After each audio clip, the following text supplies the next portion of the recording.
Previously on the Project Umbrella podcast. Who the fuck plays Left 4 Dead 2 anymore? Don't let me ramble on about crap. I think Resident Evil 3 is the greatest Resident Evil game there is. That first time when the Nemesis comes down. Stars! I mean, talk about holy mother. Oh, the guy in it's Wesker. He shafted me last series, the founder. There's been no references to child rape. But if you watch Jill playing enough, you'll know the answer. Yeah, well, would you? I don't know.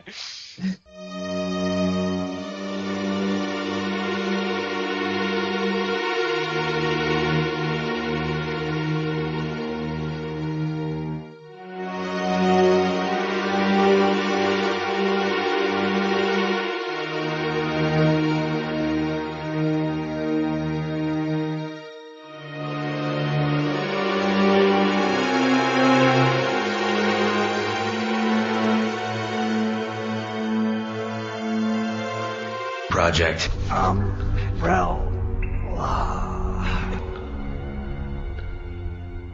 Hello and welcome to episode 18 of the Project Umbrella podcast, producing better news than any Microsoft press conference and the home of the Mr. Spencer Lady Hunk fan club. I'm Nick, better known as Neptune, and joining me today is Stars Tyrant. Hello. Coming live from a telephone, George Trevor. Hello, I'm here under duress. I don't play Resident Evil anymore. Mr. Spencer. Alright, dudes. And Batman. Hello. Coming up on today's show, we have all the latest news. The main game for today is Resident Evil Outbreak Far 1 only. Now, we've had this podcast lined up for quite a few weeks / months, and apologies to any listener who's been eagerly looking forward to it, or one of you. We'll be discussing Outbreak Far 1, all 4 chapters in length. Hopefully we're going to have... 5. Sorry? 5, thank you. There's 5. Thank you. For crying out loud, does anyone know any? Has anyone played this game? Yeah. I played it a lot. And then we'll be finishing off, of course, with Neptune and Newsy's Biohazard quiz. Oh, before we continue, sorry to interrupt. In regards to the quiz, I got them all right last week, didn't I? Well, not last week, but last podcast. Yeah, it did very well. Were you just showing off, or were you making a point about scoring there? Was there discrepancy with the scoring? No, I don't think so. I'll say just He showing wasn't there off. for the quiz, I wasn't showing off. No, I don't think... you gave your answers retrospectively, didn't you? Yeah, to Batman, like he gave me the questions, and That's got nothing to do with the fact you got them all right for the first time ever. Yeah, but I didn't have anyone doing it for me, so... No one was doing it for you. That way. I'm only here tonight for the quiz. Don't expect me to contribute to the Outbreak conversation.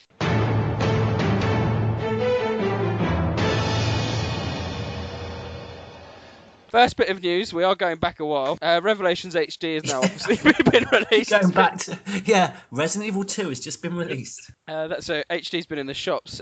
Mixed reviews, really. A lot of the reviews I read said quite good, praised a lot of things, but I don't think it's done as well as perhaps... I don't understand this, because I think this game is fantastic. I don't know what people want. Well, I mean, I have to say that I'm not read all of the reviews that you say that they're mixed, because I generally saw they're positive, but if people are complaining, I mean, what is there to complain about? I think a lot of them, some of the controls or something, and I think that some of the HD graphics weren't as clean as they'd like. I think the character models did quite well. But I think... for God's sake, go and fucking play Space Invaders. You know, it's gone pretty far, and I think the graphics are pretty good. Do you know what I mean? I think people need to just chill out a bit, no? Space Invaders, you were about my age when that came out, weren't you, George? No, but what I mean is that I didn't articulate that particularly well. What I mean is the graphics have come a long way, and even if the graphics had made no improvement whatsoever on the 3DS, they were still pretty damn pretty. I'm quite happy, and I'm fine with them. And I'm a bit of a graphics horse, so if they're all right for me, they're all right for everyone else as far as I'm concerned. So shut the fuck up and play the game. It's a good game. I was going to say, I think it translates very well, actually. I think as HD ports these days go, I would actually class that visually as one of the better ones.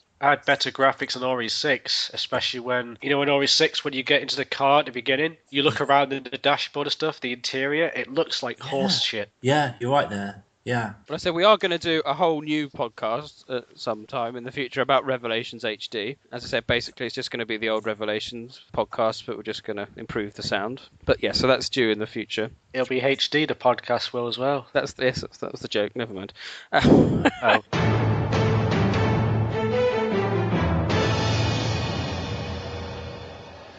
Other news, Volume 3 of Mahara Desire has been made available in several European territories. That was available from the 7th of May, so that's how long ago? Well, it's over a month ago now, isn't it? Nearly 2 months. Volume 4 was released on May the 8th, and the story is now up to 34 chapters. It's ridiculous, isn't it? Just kill it. Kill it now. Can anyone give our listeners an update as to the story? Where's it up to? I've got volume 3 in French, so I'll have a translation within a few weeks. Excellent. Because I am going to rejoin Resident Evil. I just really like running around as an elf at the moment. I'm really in tune with my inner elf. And what I still find quite odd is that there's no English. I mean, admittedly, they can't translate for shit, but it would be nice at least for people who don't mind getting the basic idea of what's going on. I mean, bearing in mind some of the other European languages that it's been released in, it seems very strange that they've not done it in English. Absolutely, and I think the more tidbits we get, it does seem to help flesh out the story of 6 a bit. Well, it's quite interesting because I wonder if we know the English translations tend to be pretty naff, but I wonder if the European ones, other languages are still just as bad. I mean, something quite peculiar I noticed, because I had translations from both the Spanish edition and the French edition, was that there were just some, not significant, but just some subtle differences, not through inconsistent translations, but images were slightly different. So you had the same general picture, but same general comic strip, but say maybe characters slightly repositioned, or saying slightly different things, or saying the same thing but at just a slightly different interval. So that seemed quite odd to me, actually. Newspot mentioned perhaps put both up so people can see the discrepancies. That's almost the most peculiar thing about it, that the discrepancies are quite minimal, but they're still there.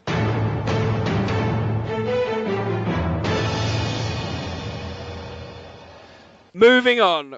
We have some further news. From our Japanese cousins, the Biohazard Real Survival Horror attraction has been opened at Universal Studios Japan. What a Something name. I, for one, would love to go to. What does it have? Like, what do you do there? Players will wear an infection meter which indicates the degree of the viral infection while fighting off monsters including zombies, Licker and the Tyrant. The objective is to try and survive without any viral infection. So I'd imagine... Real life Outbreak. Yes, I suppose it's like Outbreak, live action version. It's like Laser Quest. Like, how's it work? Is that Laser Quest where you have like targets and? There used to be in London before my time really, but there used to be Aliens, the ride at the Trocadero at Piccadilly. Oh, I remember that. Yes, it was at Sailing. Alien War, I think it was Aliens War or something. Is that what it's called? And I'd imagine it's something like that. Yeah, so that's crept up. Now, hopefully, if a success, I could see it maybe creeping in the other Universal Studios over at Florida and California. Wouldn't that be awesome? But then no, is we've it still got going trapped. to represent the canon of the films, though, rather than the game? No, I think it's game. Okay. It should be good. I mean, we've got a Star Wars land coming to.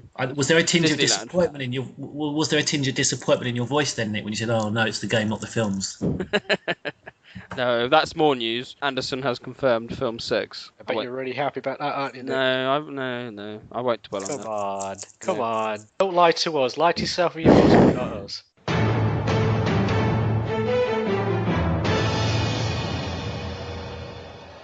Other news, some DLCs emerged from Revelations. This is what I referred to in the introduction, Lady Hunk, which has to possibly be the worst idea and or DLC ever imagined by Capcom ever. It's a shit idea. It is awful. I love the idea that it's Lady Hunk just by basically taking trousers away from Hunk, and now it's a lady. Oh, it's awful. It's almost like, it's like Mrs. Pac-Man, isn't it? Or Yeah. it's also, they've kind of attached it. It's like, when they're doing Mario Kart Double Dash, they go, well, Toad hasn't got a natural partner. What should we do? Toadette? Yeah, that'll do. Hunk. Lady Hunk? Oh, yeah. I once went out with someone a little bit like Toadette. Ah. What does she have hanging off her head? She wasn't green. She just You had sex with she a had a mushroom. long tongue. She had a long tongue, did she, George? How did that feel? Silver lining and all. On a mushroom cloud. Sean, do you have any other news that I may have missed? The cafe in Japan's shut this week. Oh, no! After a brief What, stint. was there an outbreak of food poisoning? No. That's worse than That mine. Sorry. Was it only open for a short period, or was it... It was, about 6 months, I think. Oh, okay, so it was due Oh, to close anyway. Was this the Yeah. cafe that sold like Jill sandwiches. Jill sandwiches and Yeah, and liquor brains. And Oh. no, it's been quiet on the news front, really, hasn't it? But thankfully, we have some site news.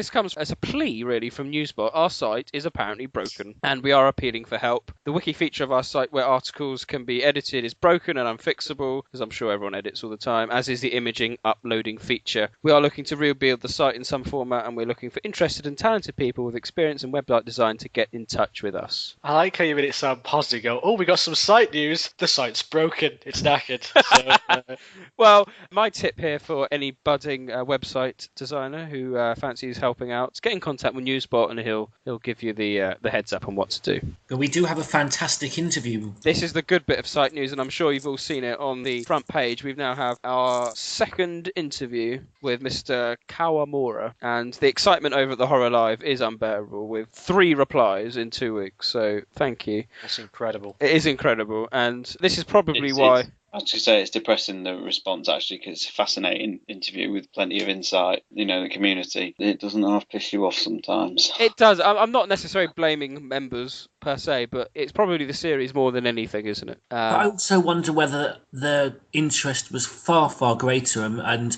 whether it has anything to do with the fact that it wasn't a tier Well, exclusive. the problem here, or just the fact right? that people might be just too lazy or just too busy to make particular comment, but they problem I think here- they still went and read it. The problem here, George, right, is that most of the people in the horror is alive. Like, who's Kawamura? Did he do RE4?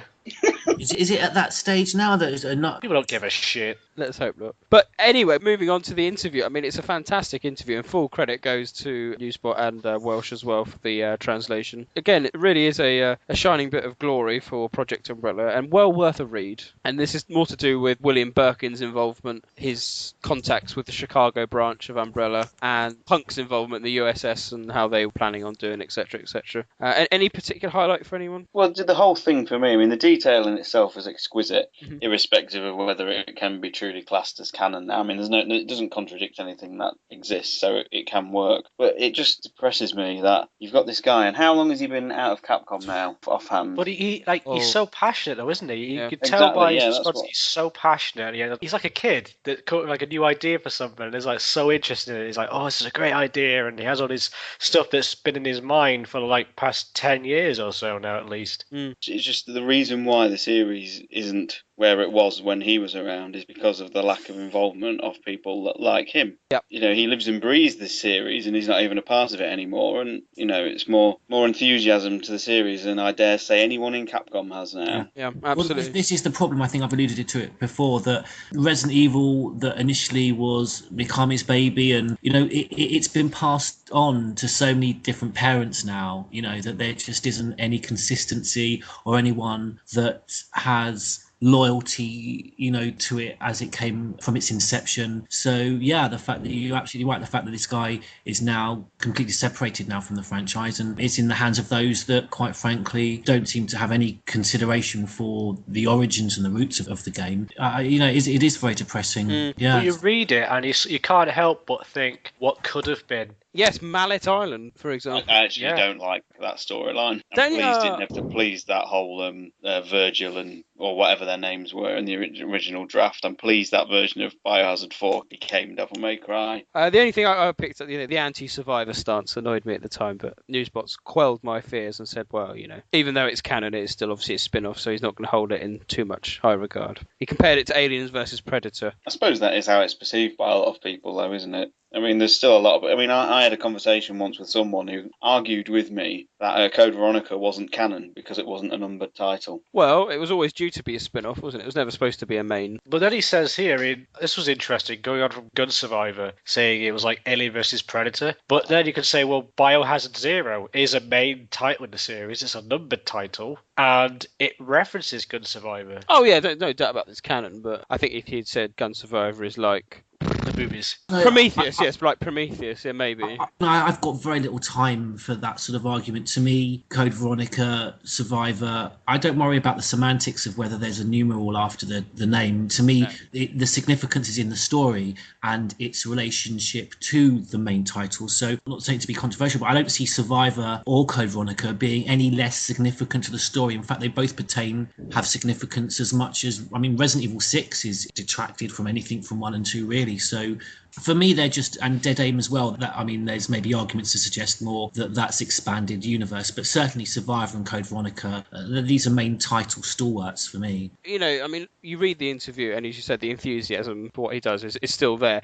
I mean, he could have made up any bullshit. We wouldn't have, it would have made no difference. We'd have still lapped it up. But I think it just shows how far Capcom have moved away from someone as enthusiastic as that. And I fear for Resident Evil 7 and or the next project. Well, I mean, I also want to, just to add here, I like the tone of his responses. There's one question where, is it Welsh who asked this question? Or was it Newswart? Which question? Where he asks about how did Dr. Birkin contact the military, via telephone or whatever.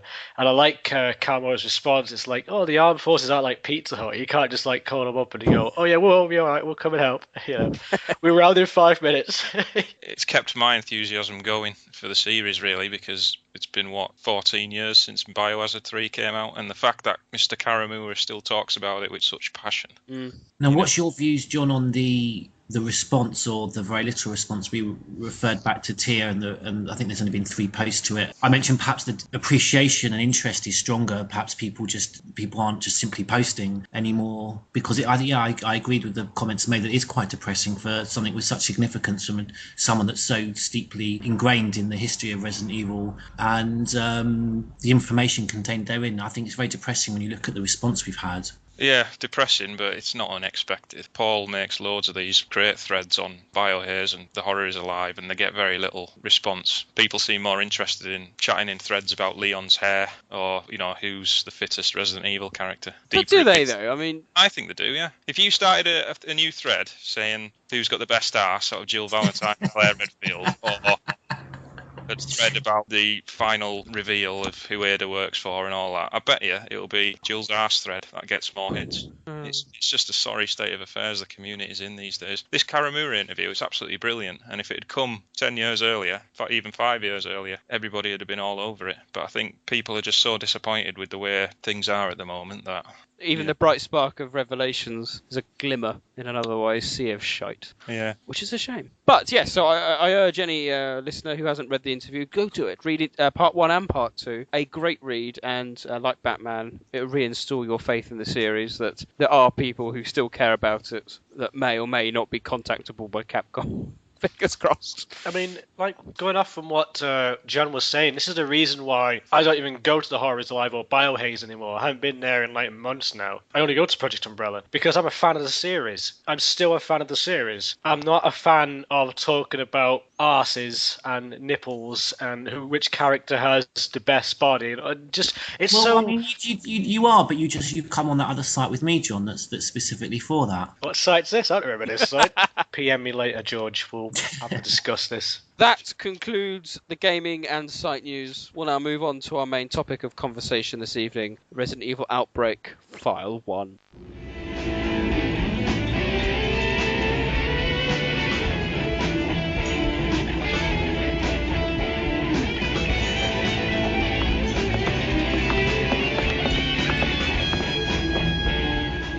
There was a disruption earlier at today's football match between the Raccoon Sharks and the Old Boy Hunters.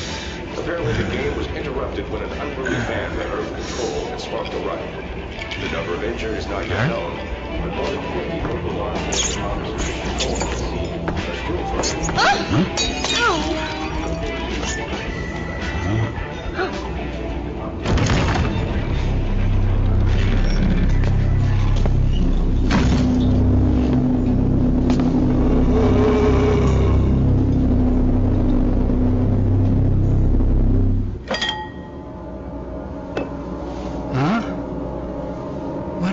customer.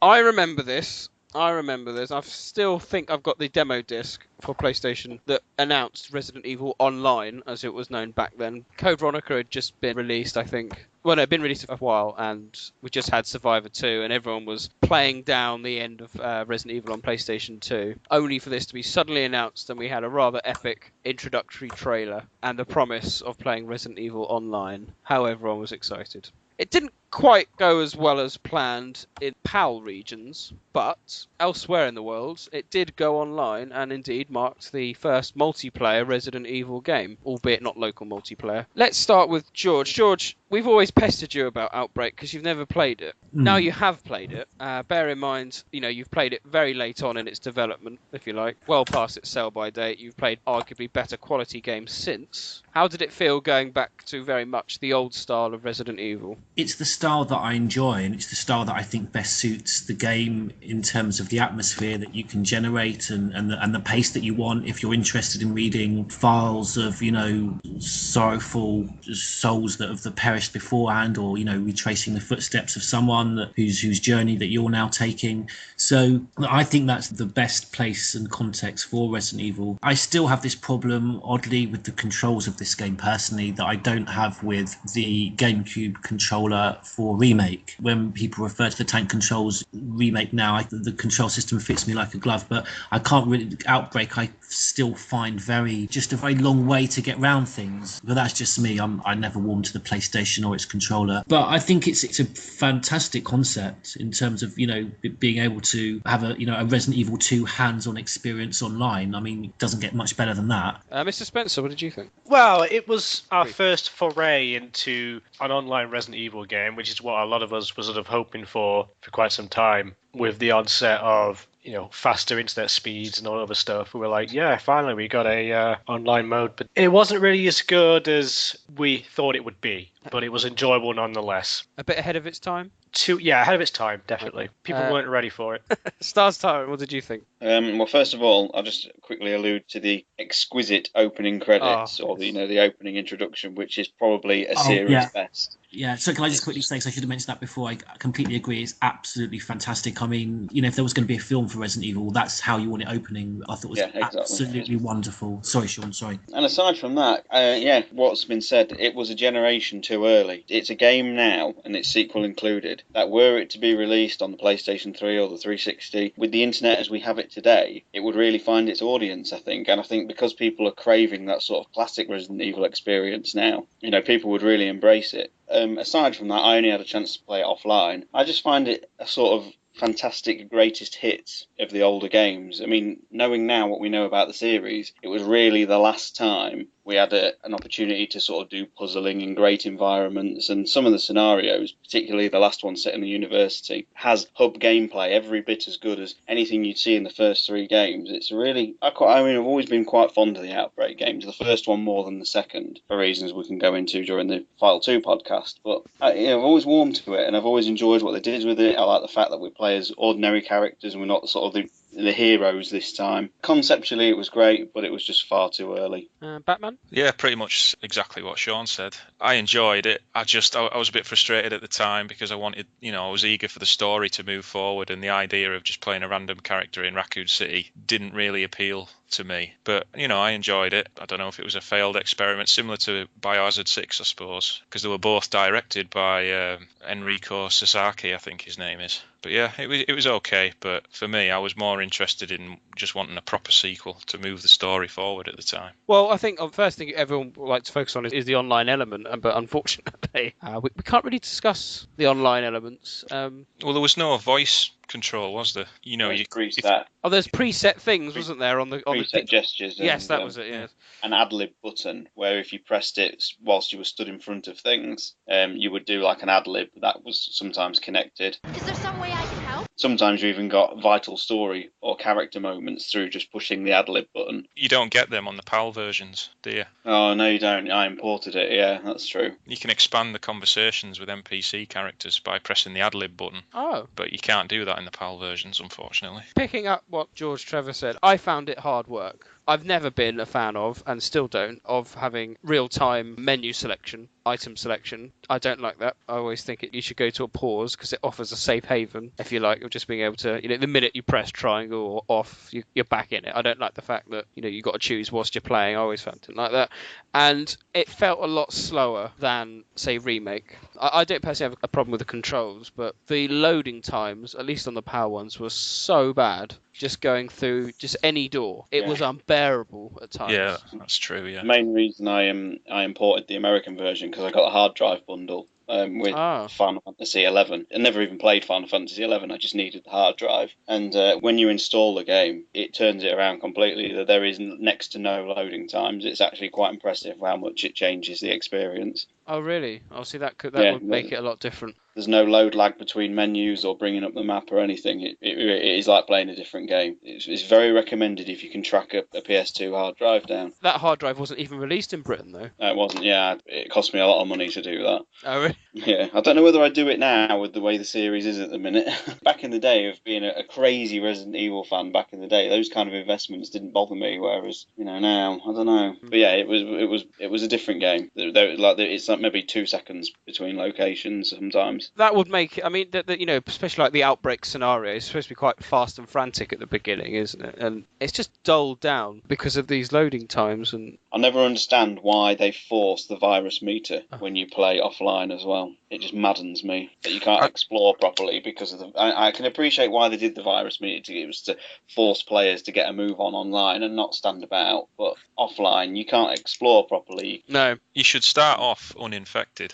And it's when you get bitten, that's when the countdown should start. Because, this was very much a new feature. And again, as you said, I think the online of it would have been quite exciting. And obviously it's replicated in Operation Raccoon City, of course. But offline, you're right, because you've got obviously the virus to contend with, as well as normal green herbs and mixing herbs and all that malarkey. And you can take antiviral pills, can't you? But that just delays the inevitable. It's only temporary, yeah. Yes, exactly. And these were a lot of new, as I said, a lot of new features that they were bringing forward. And I wondered, how did everyone else cope with the new characters? Because I found myself initially very unenthused and wasn't particularly interested in. I think John said, these just random characters, and I can understand it might be an interesting departure from the heroes of Raccoon City, but I would have much preferred it, not necessarily if we'd had Leon and Claire and everyone again, but maybe it would have been fantastic to have played from the point of view of Ben or John or even Ada, or just maybe slightly expanded universe characters one step away. But just this random collection of survivors,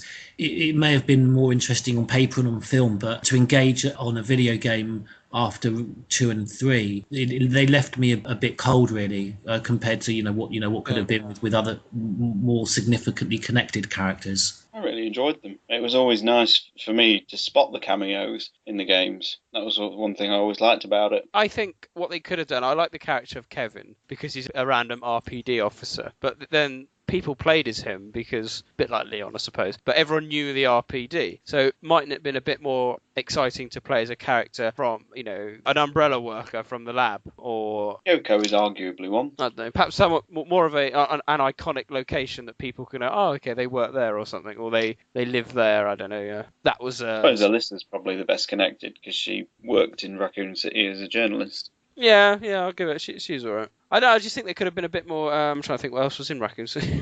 I don't know, someone from Stagler gas station or something. Perhaps a bit more connections other than I suppose they missed a trick by not having a Spec Ops character or a UBCS. Yes, they could. Well, you can play as a UBCS person as a skin. The skins, isn't there, to play as. Oh, that's true. You can play as Hunk. Yes.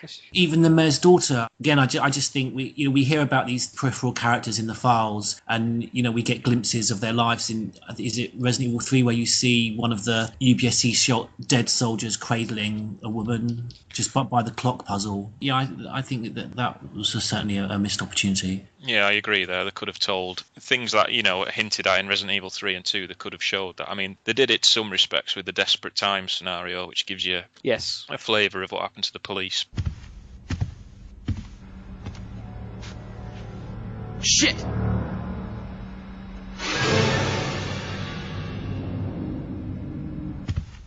Well, yeah, I mean, I think one of the highlights is that these random characters, David, I mean, total, just random mechanic or whatever, but they do, through their interactions, talk to a lot of NPCs, that does bring a bit to the storyline overall, doesn't it? And their interactions with, say, Monica, for example. I like that. I thought that was quite, because as you said, a bit like a greatest hits of Resident Evil 2. If you like, you had a bit that very similar to Ben or something. I think it's worth saying that it's mainly, I suppose, the environments of the main characters. Particularly when you are revisiting famous areas, but seeing areas. They were always very careful with how they didn't tread on areas in the hospital. You go to the floors that you didn't go to in Resident Evil 3. And I always thought they did that quite well. But yeah, I mean, some of the NPCs were interesting. Definitely. Monica's a strange one. I don't really know where she comes from, and her death will endlessly be debated. Why? Well, because there was lots of people who thought it was Birkin at the time. I think it has been confirmed it is the moth that kills her, isn't it? And then she gets impregnated by the thing that climbs out of her case. Yeah, the G embryo. Oh, sorry, I thought the G embryo killed her. Yeah, but it's because she gets incapacitated by the moth that causes her to get infected with it. Oh, right. Because the case she's carrying smashes and it gets out. But yeah, no, I thought that all the kind of FMVs, the videos. I mean, they're of the highest quality. Nikolai cameo. Yes, and we had like the Nikolai cameo, which is quite cool, and I think a lot of fans got a bit of a kick out of that. And of course, as you get, not treading on the other ground, fitted in quite nicely, just about. And Nick. Yes. Can I just ask you, with regards to the FMVs and the NPCs, what is your opinion of mass production? Ridiculous. It is legendary. Greg Muller, isn't it? It's Jake's father. It's Jake's, yes. I mean, running out of surnames, weren't they? It is Mueller, isn't it? M-U-E. I think so, yeah. It's exactly the same. That's twice they've done that now. I won't say the other one, because you tell me off. When Nikolai assassinates him, that was a great scene. There's a bit where Nikolai assassinates Greg, and you just see him in like the vents, aiming the gun down the vent. Target is closing in! Alright, come on. The thing's too huge. These 9mm are useless. Almost got him. Hold on! Calm down. You must give me your blood.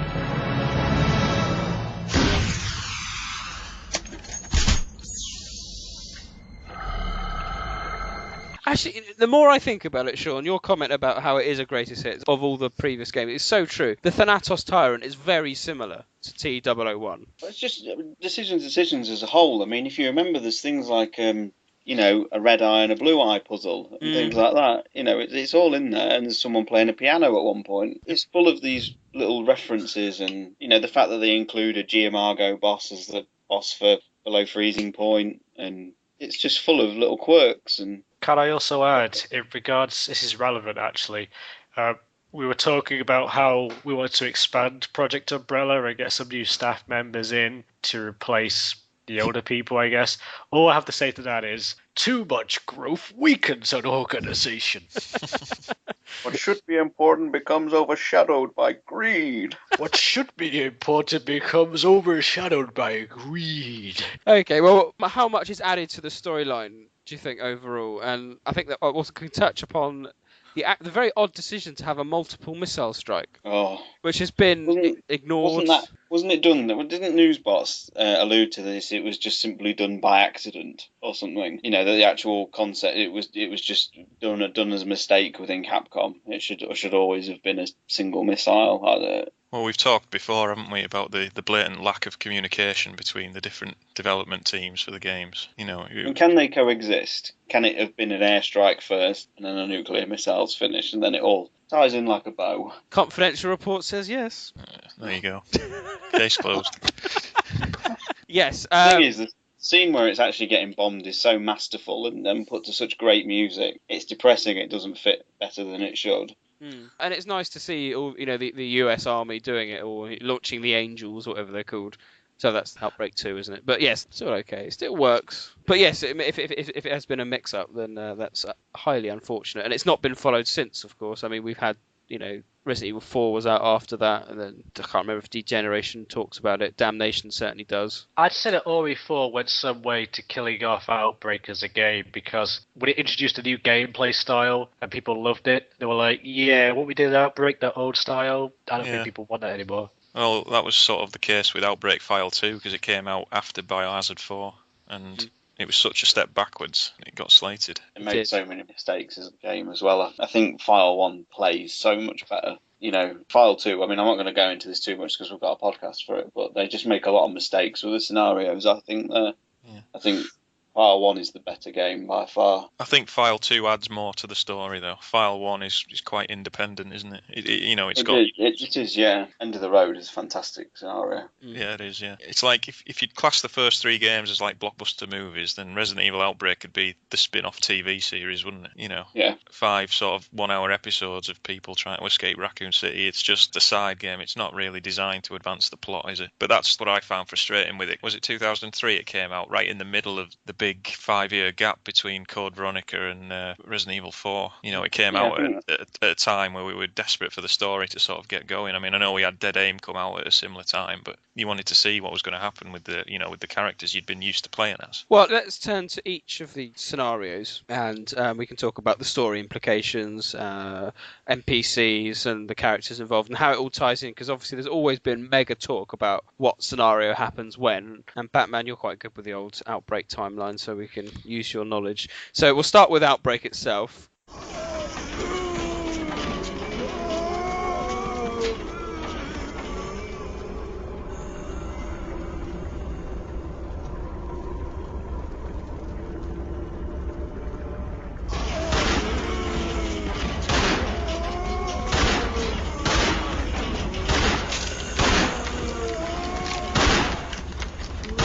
What's taking so long? Hurry up! I'm trying! I'm almost done! Hurry! Hurry! This way! Okay, it's done! Eric!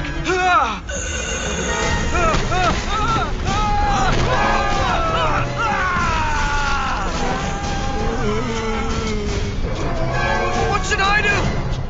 Seen as a training episode, if you like, more than anything. In fact, it is a training episode in Outbreak 2. Concerns people at the wonderful Jay's bar, game of football going on down the road. Suddenly that kicks off, and then they launch themselves at the bar. What did everyone think of Outbreak, the first one? I enjoyed it. I mean, it unfolds very, very quickly, considering they're just happily enjoying a meal at the bar, and then 15 minutes later, is it Raccoon Main or whatever it's called, it's just full of thousands of zombies. But then the football game alludes to that, doesn't it? It's actually mentioned in Darkside Chronicles, isn't it? That a lot of the zombies come from the football game. In terms of dating Outbreak, it's got to be the 23rd, I think. I wrote it down. So to have such a high concentration of zombies at that stage, again, nicely explained by the skirmish. I have it down as Hunk's operation would take place in the early hours of September 23rd. And then Outbreak would start that following evening, so the evening of September 23rd. But it's all right. I mean, if I remember correctly, you're in the bar, and then you've got to go upstairs, and some poor chap, Will, isn't it, gets it all. What a weird customer. He says, "Hey, Bob, where's your mind at?" I like the way he says, "Damn, he's unconscious," and then he asks him, "Are you all right?" Yeah, the voice acting is awful. Brilliant. I think one of the things what might have been nice is to have seen all 8 of the people. You only ever see 4, don't you? Because obviously when you choose. Well, the unwritten rule is that they split up halfway through the beginning of Outbreak, don't they? Some go to the roof. Yeah, some go to the roof and some go on to do Hellfire. That's how it works out. But it'd been nice to have seen all 8 just at the beginning. Yeah. But anyway, yes, as you said, you make your way to the back of the bar and then to the roof. Some go one way, some go the other. Some cool police officers. Yes, I can't remember their names. Arthur, Raymond was one. Dory. Elliot, Harry. But when you first meet them, you certainly see the distinct style. It's got a very different style, hasn't it, this game, to the normal ones. And you can see that also in the kind of promo art of all the characters and all the zombies and things like that. They all look very different to the usual art design of the characters. It's a bit, I don't know how to describe it really, but you know what I mean when you see it. Raymond Douglas is actually the deputy chief of police as well. He's the one with the shotgun who you meet on the main street outside. He's quality. He's the hero's death. Yeah. So he's mentioned in a file in Darkside Chronicles. Is it just I really like that. Didn't realise that. That's amazing. What does it say about him? I think it's just the evacuation order with about rescue helicopters. It might just be a copy and paste of the same file from Outbreak File 2 that you read in Wild Things, actually. I can't remember off the top of my head. But it's mentioned in that file in Darkside Chronicles that he's the Deputy Chief of Police. Am I right in thinking Outbreak's just got zombies in? I'm not sure if it has any other BOWs. Only if you play it on harder difficulties, you get the weird bug things from Zero. Well, they're not quite from Zero. They are subtly different, but Oh, what, the plague crawlers? they are similar. They're not called that in Outbreak, but they are very similar.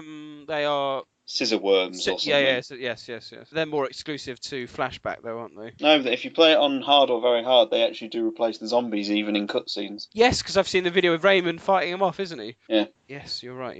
Okay, so I mean, it's all right as a scenario. You get to hide in like the in the lockers, don't you? Which is very Metal Gear Solid 2-y. It's quite tense how it's like on a time limit. You know, you can barricade the front door and it'll buy you a few more seconds before they burst through.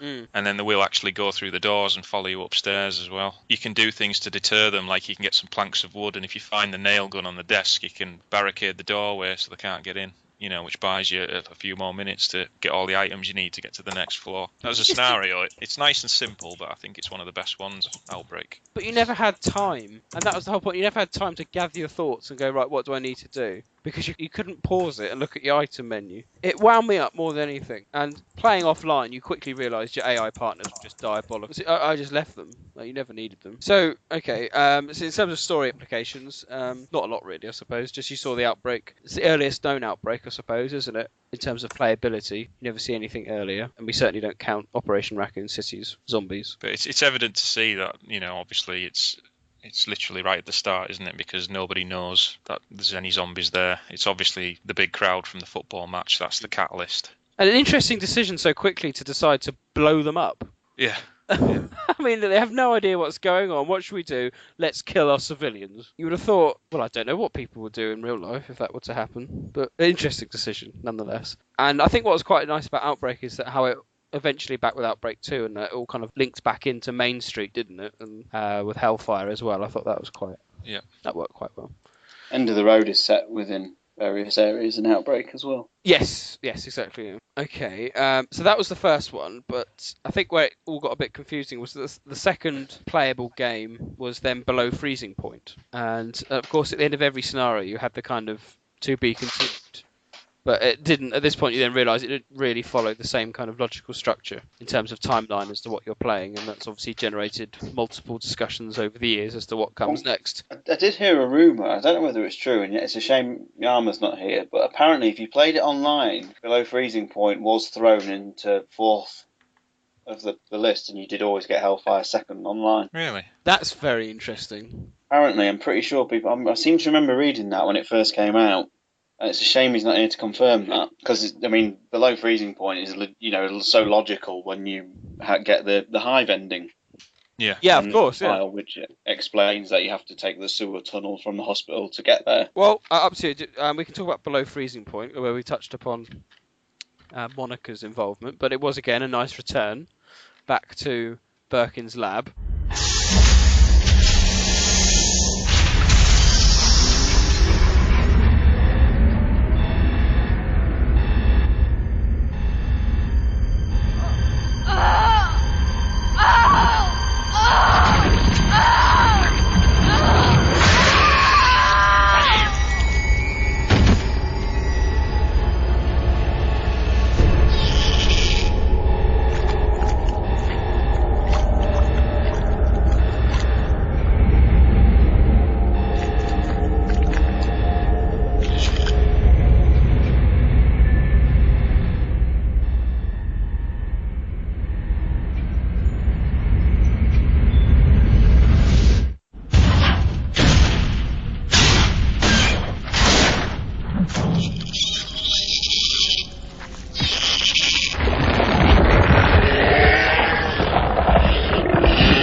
This time before before Leon and Claire turn up, because it's literally frozen over, hence the name of the title.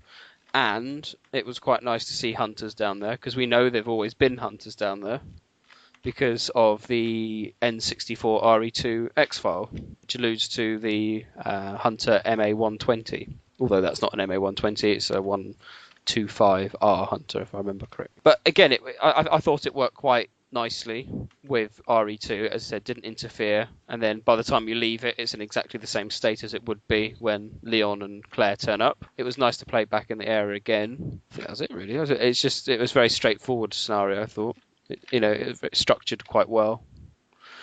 They expand on the geography quite well, quite respectfully. I mean, there's a couple of ladders where they weren't in Resident Evil 2, but I mean, that's all.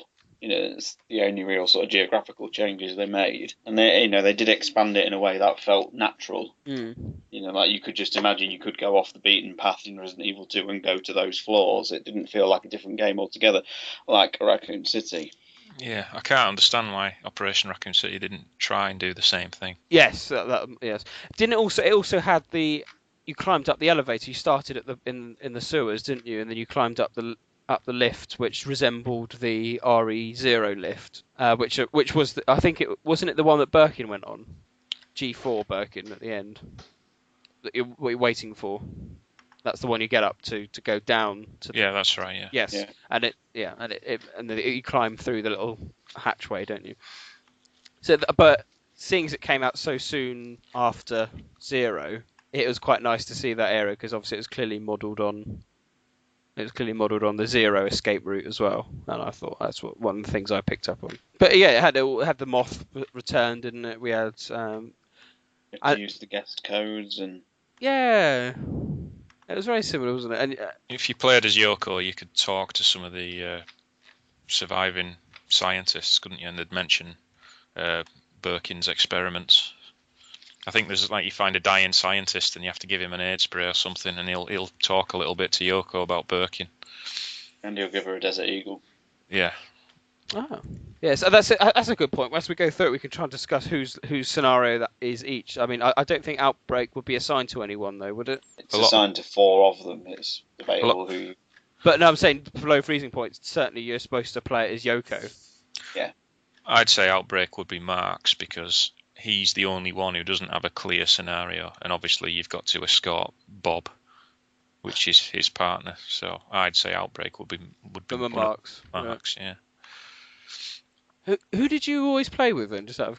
I just played with Kevin because, like you say, he just had that more powerful handgun, didn't he? And he had the sharp shot or whatever it was called, where if you held the trigger button down, he would aim extra carefully for a headshot. Oh yeah, who did everyone play as then? Who was everyone's favourite character to play as? I used to play as Kevin or Alyssa. Yeah. Who had the most inventory space? Because that's usually my default position. Yoko. Oh, then I played as her. I played as Mark all the time, I did. Well, Mark had the extra strength, didn't he? So he could push things out of the way that others couldn't. Yeah, and started off with a pistol. Everybody always liked the ones that started off with a pistol. Yeah. I mean, I felt like I was playing as Ving Rhames as well. Yeah. Oh, hell no. Oh, hell. Well, I'll tell you what. We'll come back to characters at the end actually to say who you played because that's back to below freezing point. Yes, it was one of my favourites, and I love the Resident Evil 2 boss being brought back, the Giamargo or whatever it's called. Loved it, and you could ram the train into it. Yes, you could up the top, couldn't you, up in the factory? And that was quite nice. And there's always been discussions as whether that's the same factory, or at least in Zero. I'm not bothered about a number on the top of a shed. No, I suppose not. And then you also had the liquors in this one as well, didn't you? Not in below freezing point. Oh no, the Hellfire. We'll come to that. Yeah, so we had the Hunters instead, which were arguably the most reptilian at that point. I thought they were. I'm not sure. Could they ever decapitate you in one go? No, there was none of that violence in Outbreak. No, I didn't think there was. But they were quite destructive though, and it was quite good seeing them. The fact that they were completely frozen. And as soon as you found out you have to defrost the place, you're like, really? Do I have to? I wonder if you could. It's maybe more of a coincidence, if anything, but you could possibly tie this into Kawamura's interview, where he was saying because Birkin knew he was up shit creek without a paddle, he let conditions deteriorate in the dead factory, so it would cause a biohazard, so it would take some of the attention off him. And he also did the same in his lab, didn't he? Mm. Yes, I remember reading that and thinking, actually, that links in with Operation Raccoon City, of course. But it could link in with this scenario, because obviously it's not really revealed, is it, how these hunters have escaped? Is it just one file just says there was an accident, wasn't it, and a few of them got out and started killing people. And you could maybe say that was something Birkin did deliberately once he knew that there was a team going to be sent in to kill him. Design-wise, I do think they're some of the best hunters, though. The whole spines and everything gives them a very unique look. Yes, I thought so. I always thought they were quite good. But I mean, in terms of when this was set, obviously it has to, we're guided by Resident Evil 2 more than anything. It has to be before the 29th. I had all my dates written down. I had a timeline. I think it's 27th. I have it as the 26th. Oh, okay. I think mine was the 26th as well, yeah. No, sorry, middle of the night, 27th. 27th.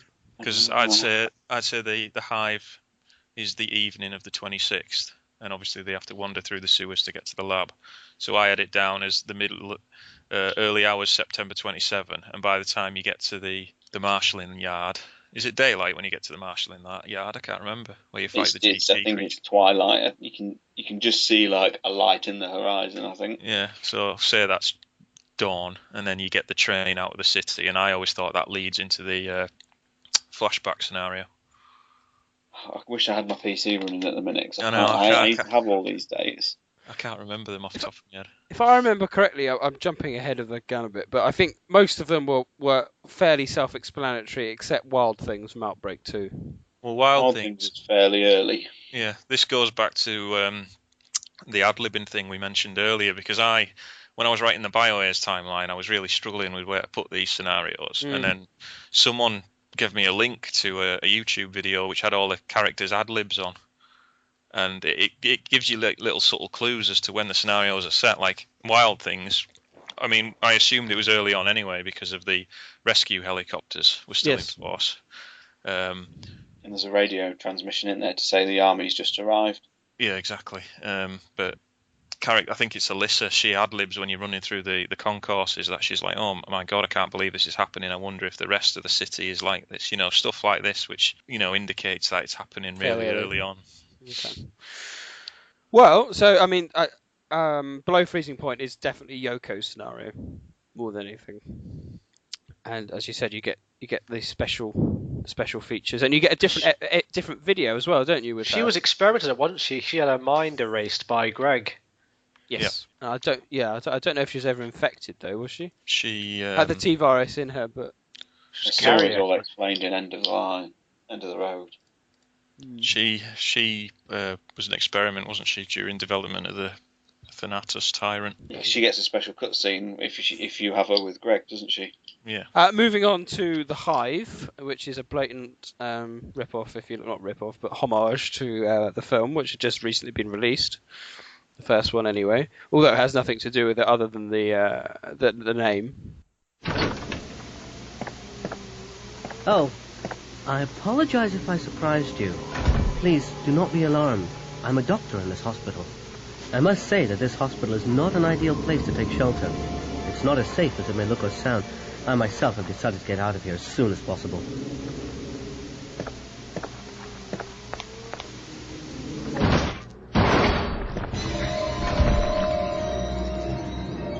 I still don't quite know why they called it the Hive. I find it an odd choice for a name, with the only possible clue, in my opinion, being the fact that you've got a leech man.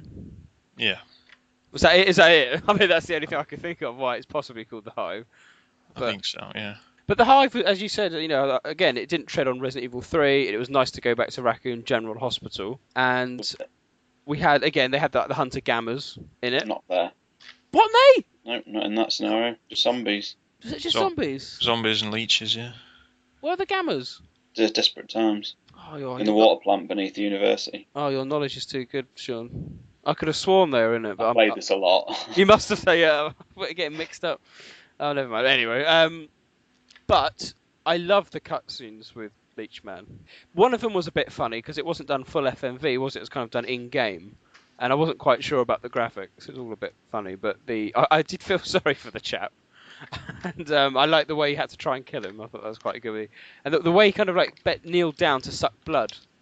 Very odd, very odd. But it's good. It's a great dynamic. I thought the fact that one of the players could become the Leech Man if they died as well. Yes, I don't think you could control him though, could you? I don't think you actually. Were you able to control him online?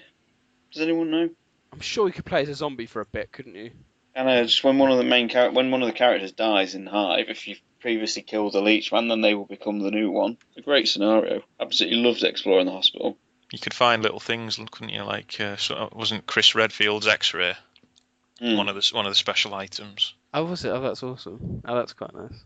But I like the fact that is a clever technique. Obviously, that they replicated it in Outbreak 2 as well, and they've done it before. But having the fact that he's stalking you throughout the narrow corridors worked particularly well, I thought. And it was, you never had enough ammo to last you. And it was just like, shit, run. I like, it was the furnace, wasn't it? You took him to or something to try and. You needed the blood packs, didn't you? Yeah, you're going to collect all the blood packs. It's quite good. George, it's a great bit. Sorry, go on. I would say if George. Yes, no, I'm listening with fascination. It's a good job. I waffled quite a lot when we were doing the news. Yes, because I know I have not said too much, but I'm fascinated by this because unfortunately these are many insights, I'm afraid, that I've just not yet. I've had the opportunity to appreciate, and finding it fucking almost impossible to get out of Jay's bar at the beginning. Well, I think you'd enjoy the Hive. I think it's very Resident Evil-y, classic style, very narrow halls and far less actiony than say Carlos's bit, which is very actiony. I always thought in Resident Evil 3 because you go there with the assault rifle and you're quick, bam, get there, get a vaccine, get the hell out, that kind of thing. You get to a long time looking around, investigating. It's far more creepier. Well, I mean, it's interesting, isn't it? 'Cause it almost appears to be far superior to Operation Raccoon City in every way, which is obviously a very similar concept that could have offered. Appears to be. And then, I mean, the ending part of it is quite interesting as well because that's the giant leech. If you're on the boat, aren't you? And then it's the most frustrating boss in the entire game. Wasn't there funny? I think I did it first. I managed to do it first time, but I remember I was reading my strategy guide, and it was saying it is a right pain up the arse. But sure, elaborate on why. Well, it was easy if you did it online, I can imagine, but having to babysit your other characters, and you had to lure it down this long channel, this leech queen thing, and you had to shoot like valves to fire hot steam at it, and obviously if a character took a lot of damage, then they would fall into the water, and you'd have to go and rescue them, and then it was just so maddening to have played the scenario for about an hour, to then get a lucky cheap shot, to be then in the water. Is just watching your virus gauge go up. I mean, it must be even worse playing it with a pug because with pickup group, people you don't know, and you don't have that communication with them to coordinate an attack on it. I remember, just as picking up on that, I remember when it first got announced. I spoke to my friends like, mate, this is going to be awesome. Even before Outbreak 2 was announced, I said we'll be able to go online. And then I'll say, I'll go to the zoo, you go to the hospital, I'll go here, we'll join back in an hour. And that's how I pictured it. Everybody thought it was going to be more of an MMO when it came out. Yeah. When it was announced, should I say. Exactly. And you carry on talking, my phone's ringing. Wow, Resident Evil MMO would be pretty good. Would you guys play that? If it was set in Raccoon City and was respectful to the geography and everything like that, then yeah, I would play it. But it'd be all fetch quests and stuff like that. It's like collect herbs. There's nothing wrong with fetch quests. They pass the time. Every MMO has them. What? Whose scenario is this one? Do we think? David's. Although he's not. There's no characters that's actually in any of the cutscenes. Sorry, not David. George. Only because he's the doctor. Surely George's decisions. Yeah, that as well. Yeah. Come to the University of Raccoon City, your friend Peter Jenkins. I don't really think there's. So is this one not got any character assigned? Although, doesn't Mark have something to do with this scenario some way? What scenario? I mean, there's got to be said there's 10 scenarios, Oh. 8 characters, so there's always going to be one. So I thought Mark could unlock a locker that's assigned to him or something like that and get a weapon. Doesn't he work in the security office in the Hive, in the hospital? Oh, flashback was for Alyssa. Yes.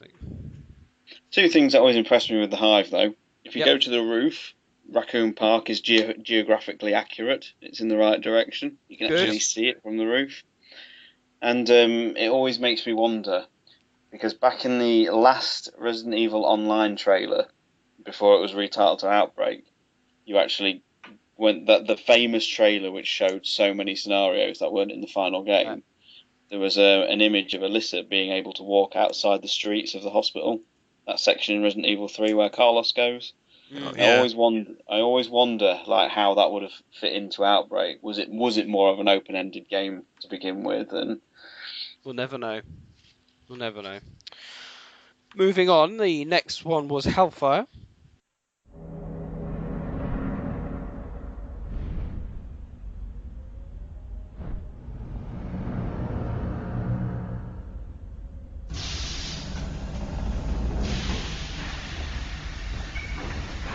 Hey, is anybody there?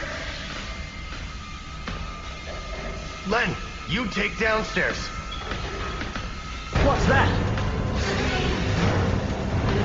It's gonna blow! Get out!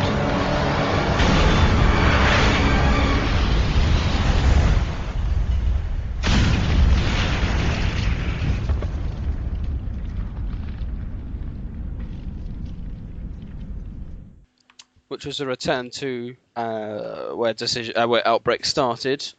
We've since discovered. I can't remember what Bright Spark realised that it was that two of them, the team split up into two, but very genius because then obviously that one follows that one way and one follows the other.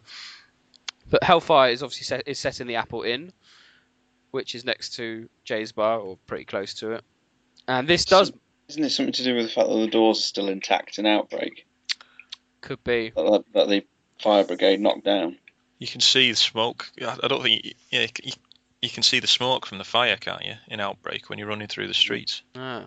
And of course, obviously the fire brigade who are in Hellfire, obviously they're still going to be around. Still early on. And well, the fire brigade at the end tell you that the army's been called in as well. Wait, so we know the RPD were pretty much wiped out. What did the fire brigade do? Were they still around? Well, this was before. This is still the 23rd of September. Yeah, still the 23rd. Because it's before the army arrive, so yeah. But then that does raise the very interesting question of the liquors. Very quick mutation.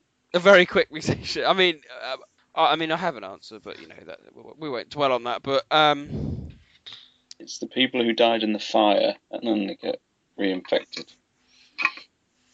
Do you think? I mean, the liquor is obviously a zombie that's infected, then suffers a dehydration, isn't it? I think we can. Secondary exposure to the T virus, isn't it? Yeah, and that's why they still look like infantile liquors. Yeah. Because they're very different to the RE2 liquors, but that's because we think the RE2 ones were ones created the ones created down the labs that escaped. How the hell did it get all the way up there then? The original liquor was a secondary infection, wasn't it? Because I've got an interview somewhere in one of the guidebooks where it says they actually caught a specimen, didn't they, of a liquor, and it was researchers speculated that it was some kind of wild tyrant. Oh, right. And then they studied it, and obviously they created the weaponized version with the evolved liquor, the dark-skinned ones with the extra long claws. But in terms of these little skinny baby liquors, I don't really know what the crack is with them. No, because there's quite. I mean, you always take it with a pinch of salt as to how many there are actually in that scenario, because obviously, it's never canon as to exact how much, but there's quite a few of them in there. Plus you have suspended as well, or the Regis liquor, whatever you want to call it. Great enemy, that is really, really well designed. But then back in the days when people thought that when the life cycle was a Crimson Head into a liquor. Yes, and that was the kind. But I mean, I think nowadays it's been accepted. It's just a random freak mutation, which Outbreak has quite a few of. I think you can safely say. So I wonder if that person, the lady that turns into that particular the Regis liquor, if it was a similar situation to the Skag Dead in Revelations, that she was someone who had a natural resistance, and therefore was at kind of odd mutation for her. I think so. I think she follows the same sort of pattern as, say, the Axeman from Flashback or whatever it was. It's just there's no real or Dorothy, whatever. There's no real explanation as to how it came about, because there's still quite a lot of human features on her, isn't there? She's far more looking more human than a licker. Still wearing shoes. Yeah, I don't know, but yeah, it's not a clear explanation as to why there's lickers there. We're just thinking very quick people have been reinfected. Just looking at a picture now of yeah, she's still got like some of her clothes on, like high heels and stuff. Jesus Christ, that is quite. Let me link this actually. The picture. That's a bit. It seems a bit. I mean, I also want to say it seems like quite sexualized as well. You can tell it's feminine, I think, is a key point. It's the first time you can make it out. But I can see why people would say that it was halfway between a Crimson Head and a licker. But it's, to me, as a design, it seems too overly sexualized. I mean, look at the arse on it. Yeah. I mean, maybe it's just Japan, I don't know, but it just, to me, seems quite sexualized. But she had a ridiculously long tongue, more so than any other normal licker, which, again, suggests it's a random mutation as opposed to this kind of life cycle thing that was floating around for years. Well, George is the expert to ask on that. Is that the girl you went out with, George? Paul. Yeah. His silence, I believe, speaks all. What was that you said? Yes, indeed. So basically, you agree that everything I've said in the past 5 minutes is right. Yes. Make no sound. Make no noise. Count George, get with it. It could make it could call the other lickers, couldn't it? It like screeched and could bring other lickers to its location, couldn't it? So what are we saying then? Just the lickers were caused by, as I said, just secondary infections very quickly. Well, yeah, the original lickers weren't a BOW. It was just a freak mutation. The researchers from the underground lab caught a specimen. Yes. And then decided to weaponize it. And so that's how it became from the skinny little thing that we saw into the kind of muscular beast that it became. Then the evolved one. Yeah, but the suspended is just an irregular mutant, really, isn't it? I just was wondering why you were talking over me before when John asked me about my recent girlfriend, but my microphone was turned off, so I've just turned it. You didn't hear my witty repose, but I've just turned it back on again. What was your witty reply then? I can't remember now. It was 5 minutes ago. No, it was just I went out to make a cup of tea and came back in, and then I heard you talking about something that was sexualized, and I'd missed what you were going on about, but I was quite intrigued. Well, I was on about the Regis liquor, because I basically posted okay, good. I was worried. I thought you might be talking about children or something. I'm pleased. At least it was a BOW. Oh God, what is it with? Oh, that's awful. First it's Joseph Fritzl you compared me to, and now it's just no. Jimmy Savile. How's about that then? Can you fix it for me? Have you seen the film he's going to be in? The Oh She's 11. Like Oh She's 11. He's here all week. Can we assign Hellfire to any particular character? I can't think. No, I don't think we can we? Well, David is the one in the cutscenes, isn't he? But don't you think David is end of the line? Just because he gets that little bit at the beginning. Yeah, he is. Yeah, sorry, forget what I just said. That's fine. I'm making that up. That's fine. And I mean, skipping ahead, Jim's obviously Underbelly. Alyssa's Flashback. George. That's everyone, isn't it? But then again, you could say Yoko was Decisions as well, because of a link to Greg Miller. That's true. I wonder if Yoko was named after Yoko Ono. I think it's quite a common Japanese name, though, isn't it? Did you just quickly allude to Dario Russo's cameo in Hellfire? Oh, he stayed at the hotel, didn't he? He stayed there, didn't he? He's mentioned on the roster. He is, yes, you're quite right. How dare I forget that?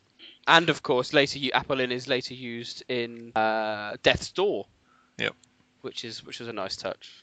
I think you can find a briefcase with the initials BB on it, which people have speculated is Ben Bertolucci's. Ah. Was that in the subway underbelly, isn't it? Yeah. You find his briefcase on the floor? Yeah, you're right. Yeah. My mistake. So he went through there at some point. Which would make sense. Anyway, the final one was Decisions, which was the final chapter in Outbreak File 1.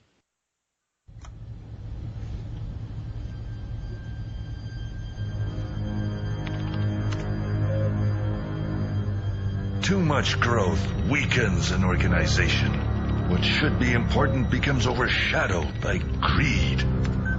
Mass production? Ridiculous!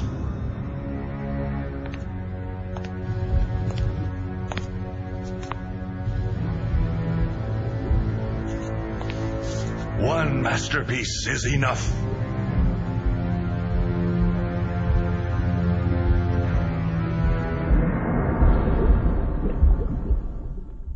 And we've already talked about this actually, but the return to the Raccoon University, which was a wonderful setting, I thought. We had lots of creatures going on, including the Thanatos Tyrant and the return of Nikolai. Somewhat unexpected, I thought at the time, because obviously up to that point there was zero mention of any of the normal Resident Evil characters that we've countered really.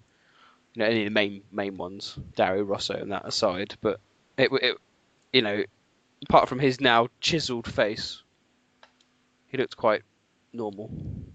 It's a good cameo. Well, I don't know. It came across as a bit forced to me because there's no real need for it to be him. It just seems like, let's make him Nikolai just for the hell of it. Did he sound like Arnold Schwarzenegger to anyone else? A bit, yeah. And when, Calm down, you must give me your blood. Calm down, you must give me your blood. Farewell. Decisions must have been set then on the 1st of August. October. 1st of October evening. Well, it's daytime though, isn't it? Day then. Like, if you look out the windows, it says something like a grey afternoon sky or something. So, okay.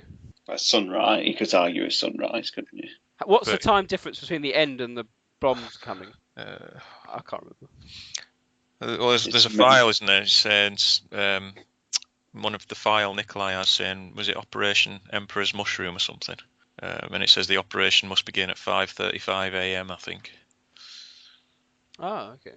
And you'd say dawn would be 6 a.m. something like that.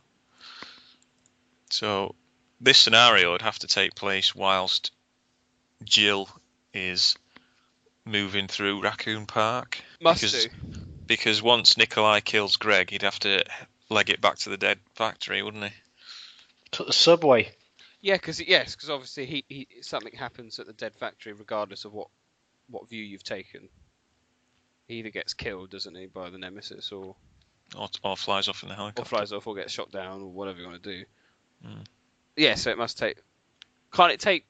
No, it's not. It's not proof that he survived that. No, it can't be. Well, he flies off in Resident Evil 3 literally minutes before the missile hits, so he couldn't go to the university then. It has to be concurrent with Jill moving through Raccoon Park. It's the only place it could fit. So is this after she's found out who he is? But in that little cabin. Yeah, he must bugger off literally after that. So what does he do in... I know he blows up the hospital, and he blows up the university. He blows up a lot of things. Yes. But the issue is it's still dark when Jill's moving through the park, and it's daylight at the university. Or pre-dawn. Well, the moment he finished his work at the university, he must have somehow made it to the dead factory in time for the showdown with Jill. Yeah. That's why I don't think it works as a cameo, because it creates problems with the time. If it appeared in any other scenario, it would have been perfectly fine. But I can't understand why they decided to use one which takes place literally in the final hours of the outbreak, when we already know from Biohazard 3 he's in another place at that time. Well, how far away is the dead factory from the university? It's quite a bit. It's not on the official map, though, is it? Let me have a look. Well, I think it is, because... Unless you count it as that. Well, would he have enough time to get there? It's like next to the docks, isn't it? Yes, because every scenario needs a Neptune in it. I just wonder if he had enough time between... but maybe... hang on, because he didn't stick around, did he, in university? Once he gunned down once he gunned down Greg, he would have immediately left at that point. He would have stuck around until the end of the scenario. He'd be already moving by the time the bomb was rigged and everyone was on the way out of there. I mean, he wouldn't have waited and watched people fight Thanatos. Have to, yeah. Well, in any event, have to have been pretty swish. Because he's surprised, isn't he, when because he needs the blood sample from the tyrant, and when he fires the gun with the syringe onto the tyrant's back, that's what causes it to go mental and decimate all the UBCS squad and jump through into the university. And he sort of realizes then that he's not going to be able to get it, isn't he? Because he's not going to have time, and he just says something like, "Might as well set it up anyway, just in case." Damn. So, but okay, well, I mean, that's a timeline aside. It's a fairly interesting scenario with old Peter Jenkins and whatnot, and then the university itself was brilliant as like a hub exploration area. It was full of puzzles.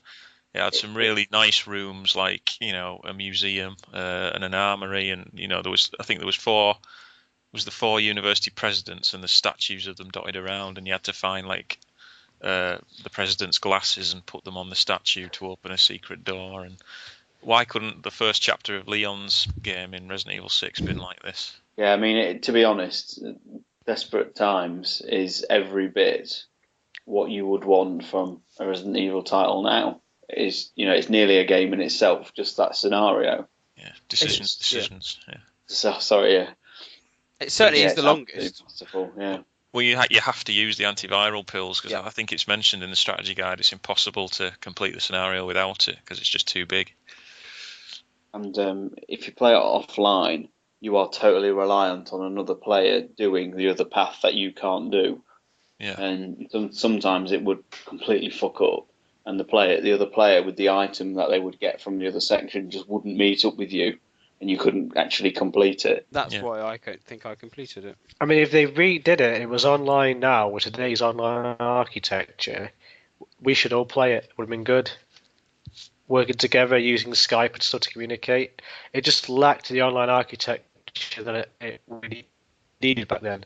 It would be, yeah. I mean, that type of scenario would be great. And what we've said about Resident Evil 6, it's the beginning of RE6 would have been a bit like that, wouldn't it? And oh well, never mind. You have lots of BOWs in the N1. Quite random. Well, there is a Neptune, obviously something that I take personal interest in the docks. You've got a lot of zombies still, and you've got the Thanatos Tyrant. So a new Tyrant always raises debate of that new Tyrant, how it's created. This time, we clearly know, not through mass production. But are we, I mean, just as a generic thing, are we talking Ivan clone? Are we talking just a random mutation? How was this one created? How do we know? What, Thanatos? Well, it's clearly a black guy, wasn't it? Was it? Yeah, Thanatos was a black guy wearing speedos. And he enjoyed swimming. He was a swimming instructor, and he got him at a swimming pool. Right. Well, yes, he did have speedos, I suppose. You're quite right. And he jumped very high in jumping. Wasn't it? White men can't jump. And he has the best boss music of any villain in the series. The third time's a charm track is exquisite. Well, I think the whole music of Outbreak 1 is just brilliant, though, isn't it? Yeah, I didn't allude during Below Freezing Point, actually, but they actually take some very subtle riffs from the Resident Evil 2 soundtrack and just splice it very nicely with the original soundtrack. It's very good. All it was missing in the soundtrack was when the bomb is ticking down when you escape the university, it needs to have the final countdown by Europe playing. We'll leave it together. Because that wouldn't have ruined the atmosphere. It would have been epic, though, wouldn't it? Why has this tyrant got a pair of underpants on? Well, yeah, we said, well, to protect his modesty.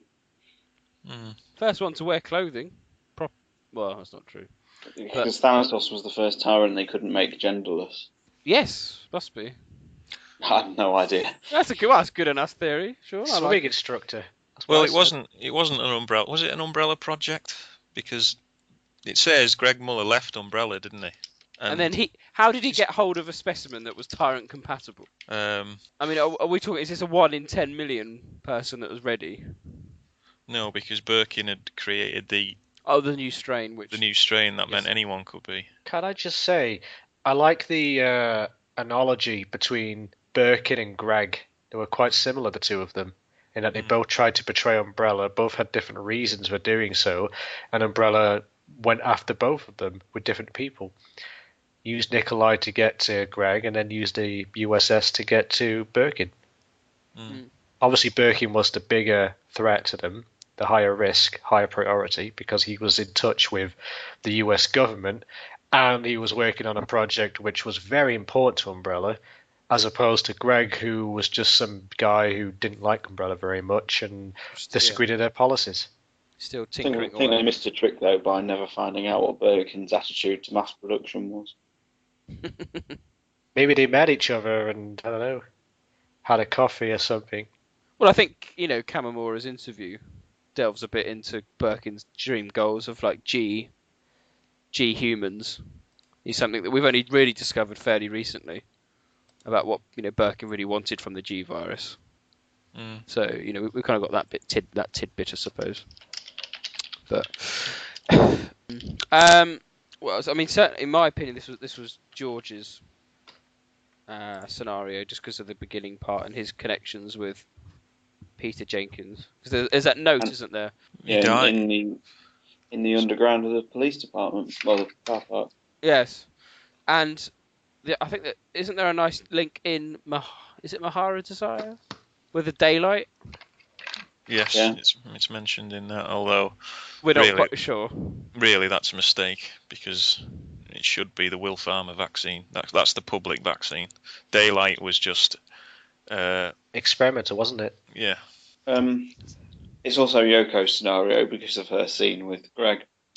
She gets a sort of canon mention with that sequence. It's only a brief line. Should add though, if you need to play canon-wise, you play as Yoko in Below Freezing Point, because if you don't play as Yoko, she turns up, but she'll also become a zombie at some point in the scenario. Well, George does in this. If George is an NPC character in this, you find him dying by the docks. That's also true, yeah. And that's David as well in End of the Road, isn't it? Yeah, he's in the opening sequence. Yes, yeah, he's in a little bit. And he comes so back. Maybe it's canon that you don't play as them. Maybe that's where those characters die, canon-wise. Well, somebody speculated that. I think, is it... Who was it? Yes, you're right. Is Mark the only person who doesn't die? Yes. Everybody else but Mark dies at some point if they're NPCs, so that lets people speculate that Mark was the only canon survivor.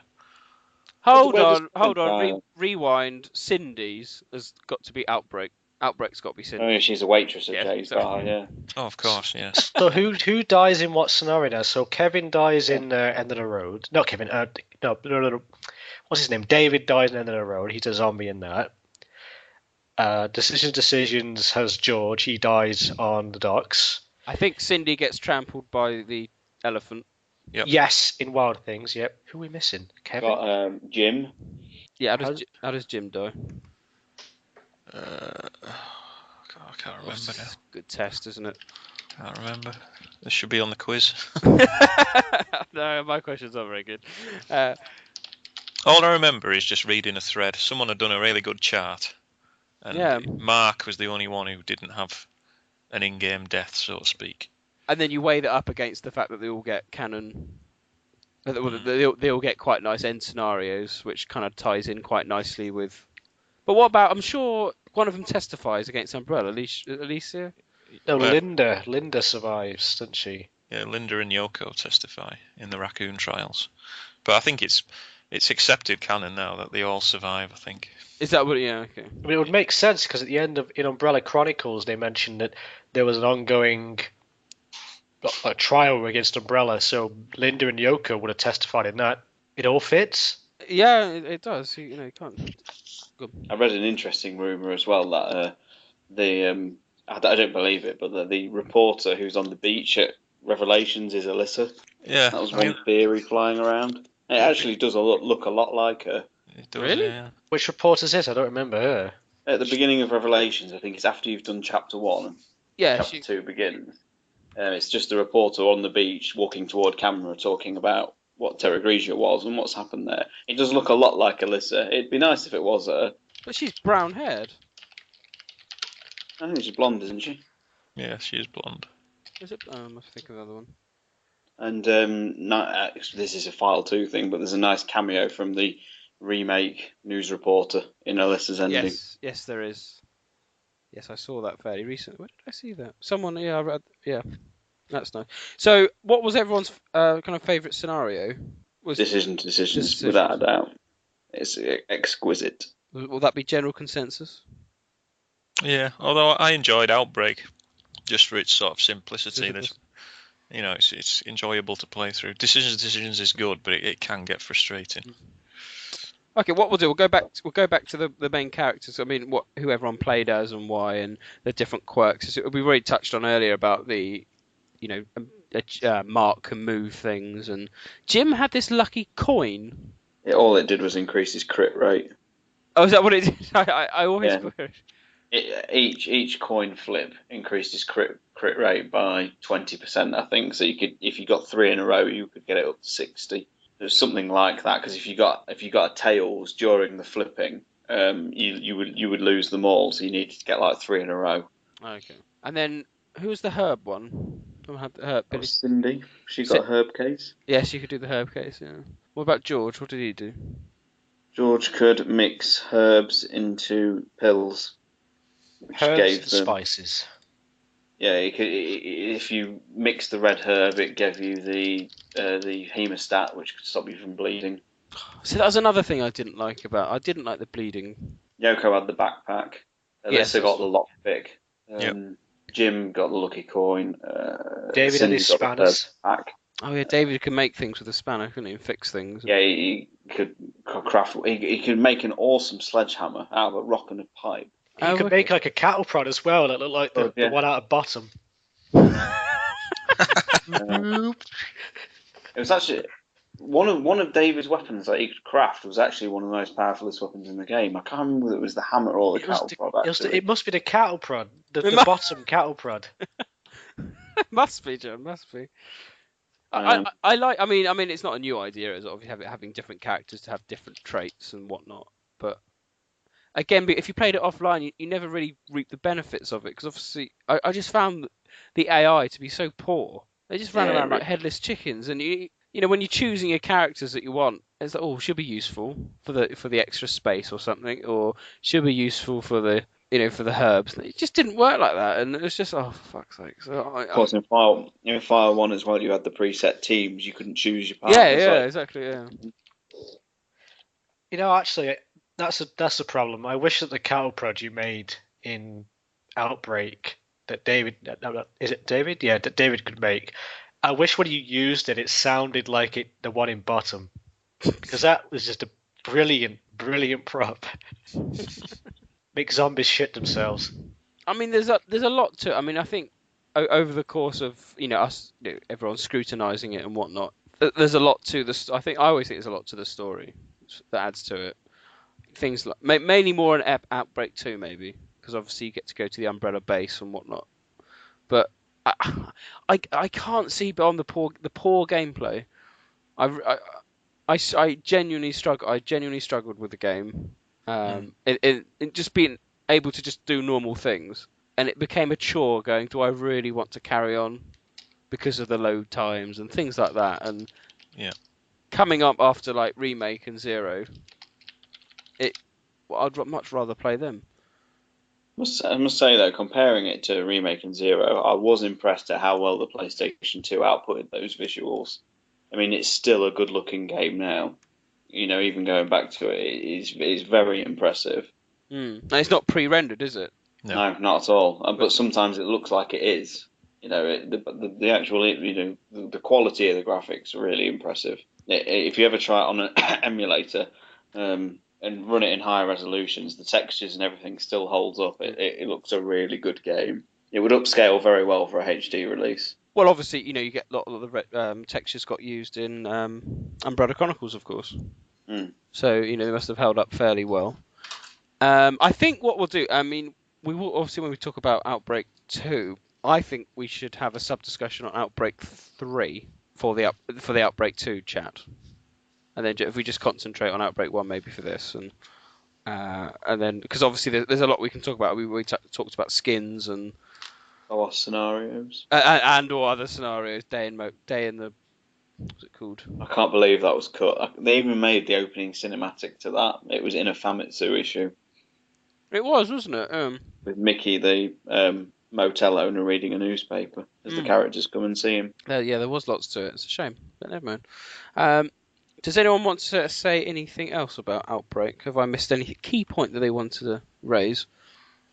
I'll just finish by just carrying on what I said in the opening, that whenever Capcom have done those polls or the what would you like to see from the company, I've always said Outbreak, because to me the fact that not enough people got a chance to play it online is a crime, really, and this generation was just screaming for it to be re-released as a network title or an XBLA title with full online gameplay that hardly anyone got to experience. And I really genuinely believe it would find its audience if it was re-released today.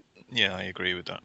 I would totally agree, and it would almost instantly, at least per scenario, replicate what I thought Resident Evil Online would be like. Quick, you go this way, I go that way. Be things like decisions. I think the sales figures for the sort of completely inferior version experience that we got with Operation Raccoon City, I think shows that there is that demand for that type of game out there, irrespective of whether it kind of the canon issues and the actual quality satisfies chaps like us. Aside from that, that type of gameplay is definitely going to be popular. So yeah, it'd be fantastic if File 3, Well, File 1 went platinum in Britain anyway. I know that. I own it, yeah. File 2 didn't, but File 1 definitely went platinum, and I suppose that's an encouraging sign. But does anyone think? Was it the case that Operation Raccoon City actually sounded the death knell for File 3? I don't know, because Capcom have learned a few things.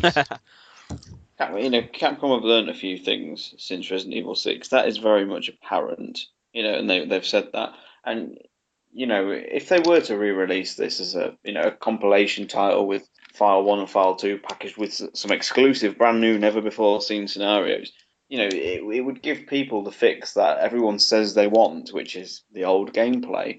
And all Outbreak ever was for me was, like I said earlier, a greatest hits of that gameplay. It had all the best bits, and I just think, I would love to see how it would perform. I might be totally wrong, and people wouldn't embrace it at all, but I would certainly pick it up. Even God forbid it be a full price title, I would probably buy it, because I would just like to see what it was like online. I never got the opportunity. Even with File 2, I never played it. Never played File 2 online. I would struggle to see a point. I mean, I know this happens in a different game, but in Resident Evil 3, when you're near the clock tower, there's 3 gems, isn't there? And you need to put the 3 gems in to get through the door. Just take a straightforward scenario where that's where you start, and one of you needs to go in one direction, and then you can communicate as you're doing. How are you getting on, John? Yeah. And he's playing it all over your own. And then, quick, we better make it back. I'm holding off, zombies, and you can have a proper. Hey, you could make a story as well. Like you could role play as well. Like you could have because you could have friendly fighters on in the game. So at some point, someone could pull a Nikolai to be the traitor of the group. One person is it's like the game. Used to play this online called Mafia, where one person would be part of the mafia, and it would basically, at the end of the round, kill off a random person, but no one would know who it was. You had to try and find out who it was. So one person could be assigned by a GM to be the killer or the traitor in this case. So one of us is a traitor, but we got to figure out who. Sounds like Cluedo. Yeah, it's good, isn't it? But I don't know. So you've got you're going against the countdown. The timer is the countdown to Raccoon City or something like that, the destruction of, and you've got 5 days to get the hell out of the town or something like that. You're stuck in there, and you can either go separately or go together. How quickly do you want to get out? The quicker you get out, the more points you get. Or, There's so much possibility and potential. Your idea would work wonders, Nick, because we'd be talking on Skype or something, and then you were going along at a university or something, and you come across George's character, and you go, "Hey, George, what happened? You got attacked by something? Did a zombie get you or anything?" And then in his dying breath, he's like, "Watch out for Sean. He's the traitor. Someone is a traitor."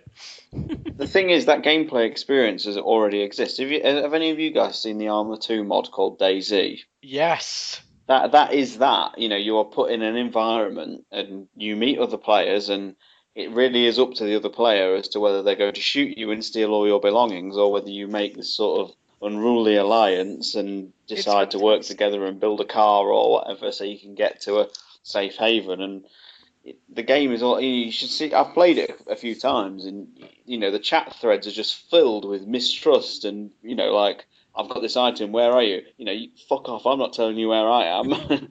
It's fantastic because it's a great sort of social commentary on how it will actually go down. No one would trust anyone. Exactly, yeah. But there we go. Yeah, no, some great ideas. What could be done with the Resident Evil license if Capcom were just less money orientated?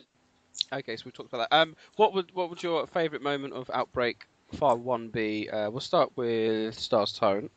It's either a cross between the whole of Decisions, because it's just excellent, But in terms of historical significance on the series, I still watch it every now and then. The intro is something of the ages. It's timeless. The music, direction, everything to do with it, it's just exquisite. So probably that. Just the opening. George Trevor, I know you've got limited.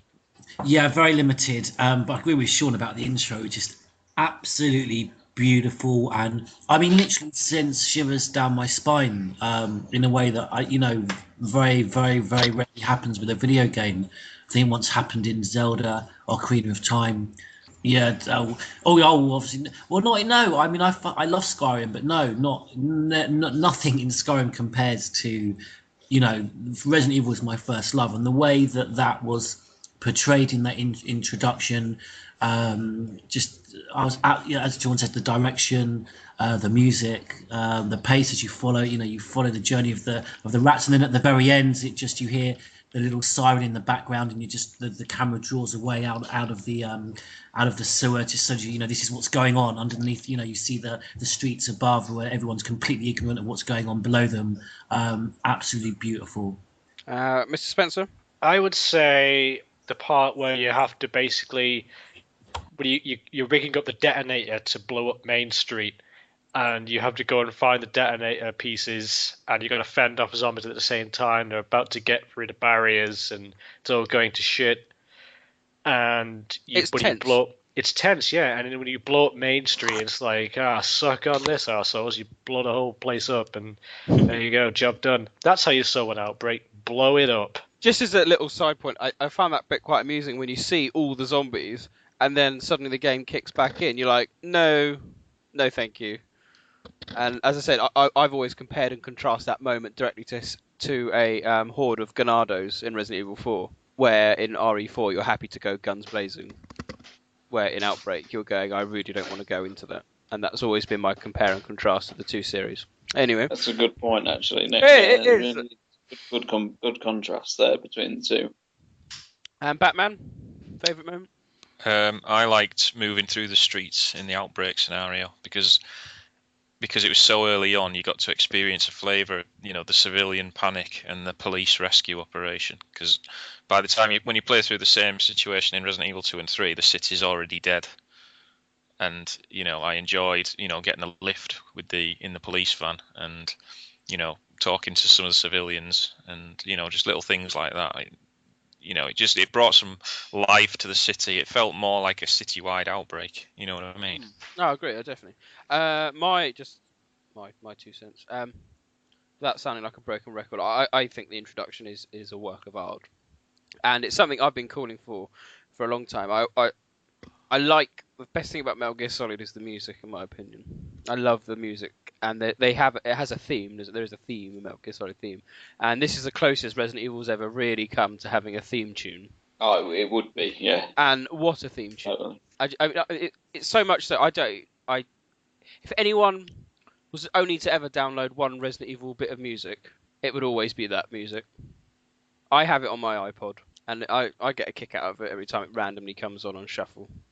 And I think that says everything, really, in my opinion. I just love the intro, and I love the music, and that'll always be The mine. music's just so full of sadness, isn't it, as well? Yeah. It's just... Anyway, move on. Yeah. Move on to the scores. What did everyone think? Start with you, Batman. Out of 10, what would you give it out of 10? 6 out of 10. 6.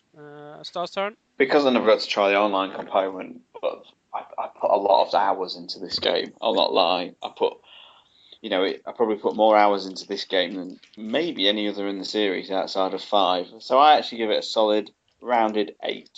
Wow. George, from your... Well, very quickly going back to the music, it is very sad and melancholy, and I actually think Resident Evil music gets it right and is perfect when the music does melancholy. I've never been into the fast tracks and the rock stuff, and so that's another reason why I love the music. And my experience that I get from it is only a 5 out of 10, but that's due to my limitations, and my actual mark would be what I think I would get out of it and will get out of it, which would be 8 out of 10. Wow. I think I know that's what I would get out of it. I don't think my score should suffer due to the fact that I can't fucking get out of Jade's bar yet. Once I master that Sony controller, I'll be on Outbreak. As my son will say, I'll be sweating Outbreak all the time. The Sony controller is a SNES controller with handles. It's the greatest controller of all time. Oh my no, I don't get that. I'm not with that at all. I've never liked it. Anyway, always been an avid supporter of the DualShock. Really? It's a SNES controller, which is the best with the handles. Anyway, Mr. Spencer. How do you feel compared to the game? So you fans of the GameCube controller? Because to me, that's one of my favourite controllers of all time. Yeah, the GameCube controller is perfect for the hands, but the way what else does it have to be perfect for? Well, it fits. Very true, but I don't know. The GameCube controller is probably the best controller, but the SNES controller is the greatest controller, which by default. Anyway, that's a totally different topic. Mr. Spencer, what would you give it out of 10? I have to give it, because of the lack of online in the PAL version, it loses a few points because of that. So I'm going to have to agree with Batman and give it a 6, which is just above average. 5 out of 10 is an average, like Edge magazine do it. So 6 is reasonable. But it has a lot of flaws. The loading times, when you're going through doorways, and of course the lack of online. But graphics were very impressive and the gameplay was enjoyable. But some of the boss fights as well were a bit of a ball ache. John, I agree with every word you just said and give it exactly the same score. 6 out of 10. Like the leech boss that Sean was talking about in the hospital, when you got a very narrow corridor, not much room to maneuver, and it's just a complete hassle having to do that fight. Okay, moving on. Thanks for all that, guys. We've had some call-ins, so we have 2. The first one's come from our Australian friend, who's hoping for a good Australian sports summer with the Ashes and all that. Come from the Selfish Gene, so let's hear what he has to say. Good evening, everyone. It's Gene here. I just thought I'd call in and share my thoughts on Resident Evil Outbreak. So a couple of months after the game came out in Japan, I was in Hong Kong on holidays, and I picked up like a poster and even the memory card in the petri dish and the light up umbrella stand that you could get, and I was really, really excited for the game. Really excited for it. And then there was really no word on the PAL release until months later, and then it finally came out, looking it up, in September of 2004. When it did finally come out, I remember skipping university, going straight to the games shop and buying it, and then rushing home to play it that day. I knew not to expect to be able to play the game online, but I didn't think that would really detract from my enjoyment. I really enjoyed all the scenarios. I think they're all really interesting and varied. I kind of liked how it really added a lot of the lore to what was going on at Raccoon City at the time. I loved that you had 8 characters with these unique abilities, and not only that, but you could unlock reskins which had their own move speeds, hit points. They'd all start with different items and in different health conditions as well. I just thought that was a really, really cool thing to do. I'm not really going to talk so much about that kind of stuff. I think you guys have already probably discussed, what you think of the scenarios and story. But I just want to kind of bring up a few things that I think are really, really cool about Outbreak. And one is that it had, I think, easy, normal, hard, and very hard modes. And very hard mode was very fucking hard, and hard mode was fucking hard, and normal was still pretty tough, and easy was pretty easy. And so if you found a weapon, you could find weapons like on hard and very hard, but there'd be like a bent iron pipe, or there'd be a broomstick that you could kind of hit an enemy with twice and it would break.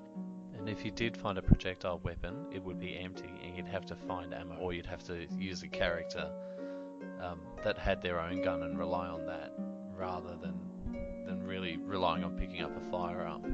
And I think that just added to the realism of the game, in that if there was an outbreak and you were to find a pistol, chances are there's going to be no ammo in it. The game also did great things like completely changing enemies that spawn in areas depending on what difficulty you're on, and also even just changing the locations of enemies. Maybe one of my favourite things that they did was have backdrafts behind some of the doors in the hotel that's on fire, which just cuts those areas out of the game on the higher difficulties, and it really made things difficult, and you had to memorize enemy and item layouts for each difficulty.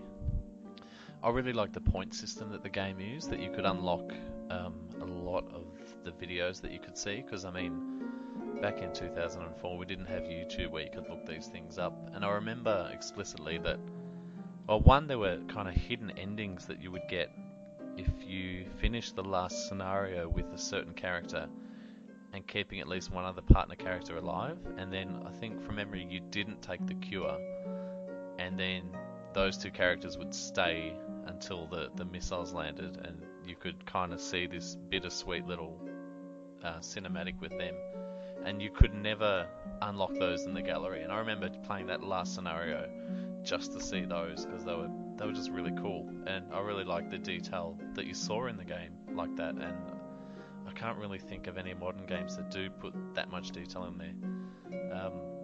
The introduction movie to the game is phenomenal, and I love watching it, even to this day.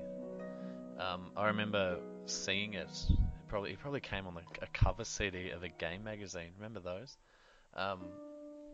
From the Japanese release, and that just got me so excited for the game. And I remember back then everyone used to talk about the Spider-Man credit sequence, where you could see the camera zooming in on the DNA, and he undergoes all these changes, and then you look it up, it's really, really cool.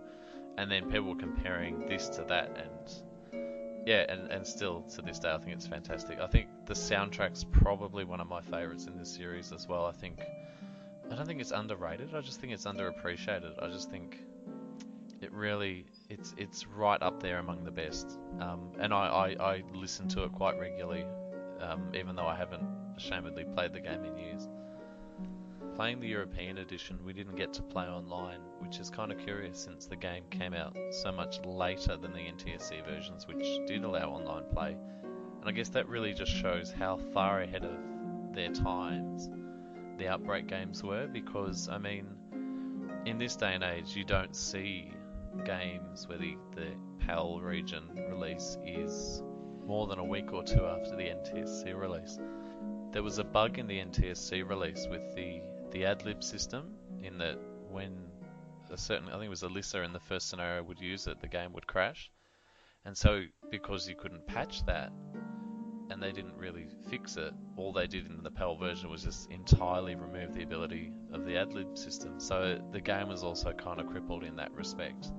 And again, so there was no online, and the online that was there in the regions that had it was limited communication, and they couldn't patch the game, so they just deleted a big feature like that. I've never played this one online, but I did play the sequel online, and I probably will talk a bit more about that if you guys do another show on it. But the game also had a very limited communication system.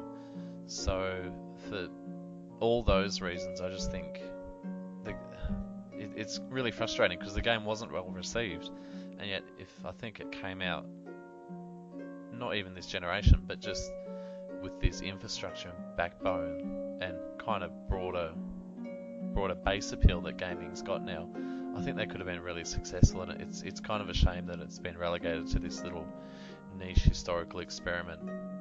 Those who were there at the time, I'm sure, enjoyed it on that level. It's just, it could have been so much more.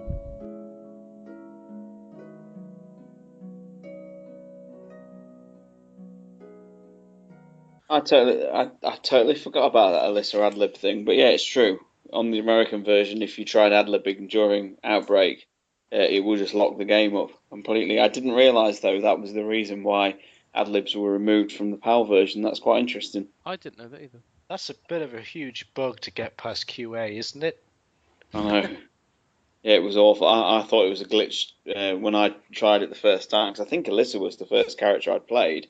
And I just hit the adlib button during Outbreak, and it crashed. And I was thinking, "Oh, is it a bug with my copy?" Because this was, like he alluded to in his calling, this was before the days of patching and things like that. So you weren't sure if it was just an issue with your copy of the game, or whether it was a game-breaking issue that was for everybody. Yeah, God, those times before patching. Thank you, Selfish Gene. Always appreciate your call. I should also say the online architecture back then as well wasn't really it was sort of still in its sort of early stages, infant stages, because I remember Metal Gear Online, we used to play that, MGS3. I did as well. I remember it had a huge hassle in getting my PS2 set up to play online. You had to sort of get your Ethernet cable plugged into it via a cable, and so all that stuff you had to go for, all that rigmarole. It was mental. But he did actually, during that cast, he did remind me, I don't think we've talked about the extended ending, have we? In the ruins of Raccoon City. That's yeah. Is that file? I thought that was file 2. No, is that file 1, is it? Post-credit sequence where they allude to life still existing beneath the city. Yeah, like 6 months after. Nikolai calls the guy up, doesn't he? Yeah, the test. It's a test that they're doing or whatever. They've only got a few minutes of time to be able to do it. A window of a few minutes. But there's still something alive, isn't there? Yeah, I've never gone back to that. Well, they certainly haven't followed. No, they haven't followed that up with that. That was quite scary. I thought it was like we dropped a huge nuke on it, one of the most powerful weapons we got in the world that exists, and it survived it. Something has. Well, as I said, thank you, Gene, for that call in. We appreciate anyone calling. Do we have another one, or is it just one? Just one. Just the one. Right. Which brings us quite nicely on to this week's quiz. So, without further ado, it's Neptune and Newsies Biohazard Quiz. Their minds will be tested. I have an answer, but it's based on a thread that Welsh made. Experiments will be undertaken. I've been told by the boss that you have to be deducted a point. Fuck off. Great knowledge is needed. I got a massive 0 out of 5 last time. And a new power will arise. Jesus Christ. Fucking question, is that? You said these questions weren't hard. Then you might as well just have said, what sandwich was I eating in 1985 behind the light stand?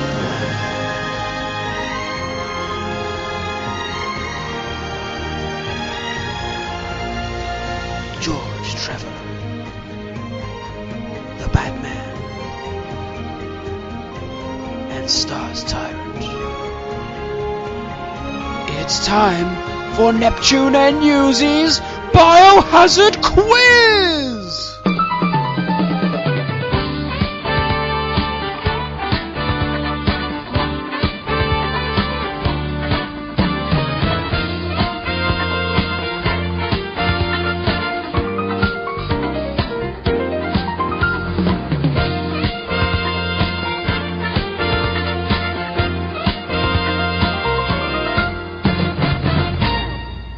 in Mr. Spencer.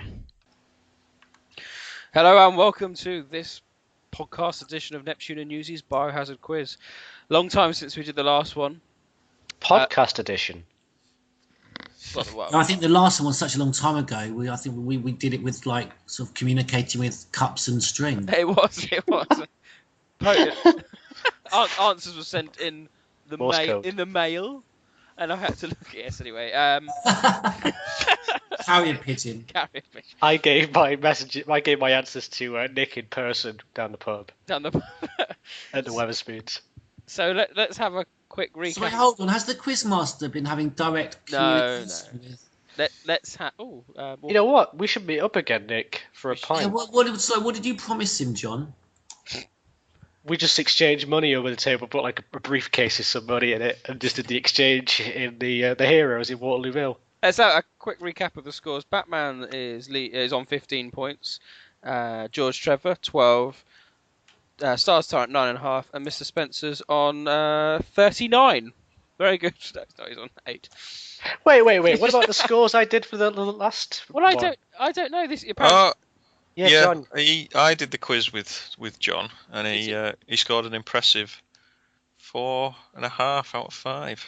I was very suspicious by this great performance of his. Well, I was expecting him to be shit, but no, it's really good. So, wow. So does that mean are we adding some points on for Mr. Spencer? 4.5 out of 2d8, isn't it? Wow, so that puts 12.5. That puts you ahead of George Trevor. I'd be interested to see if the conducted after or before the podcast went up. I've been drugs tested. Everything's fine. Batman, expect short. I'd like this to be passed to the founder for approval. Well, I had a Skype call with John a few days after we did the RE3 podcast. It was before I'd edited it and before I had it uploaded onto the site. So I read him your questions, and he answered 4 correctly. And the last one was the music question, wasn't it? Yeah, I said it was what was the Moonlight Sonata one? Yeah. You asked me what it was C. I'm sure it was like in C minor. I put something. It was C sharp minor. I know my classical music, so I can confirm as quizmaster I didn't communicate the answers to Mr. Spencer either. So he did it on his own free will. So well done.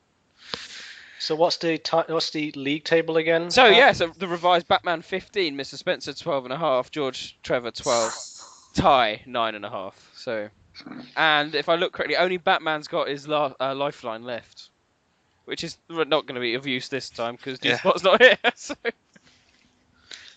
Anyway, in terms of guest scores, we've got no guests, but Ridley, Wanderer, and Romby are leading the way with 4 points. Welsh, Smiley, Archidon 3, Syndra 2.5, Selfish Gene, M. Greg, and Zombie Fred with 1. So clear your desktops. You can load up Notepad. Already had it open. Question number 1: Who is Ben Earhart? As much detail as possible, but I think they're quite simple this week. So. Someone's typing already. I know, and it's going to say it's Notepad. I mean, it is Notepad. Notepad's not used for anything other than when John decides to participate in his quiz. Brilliant.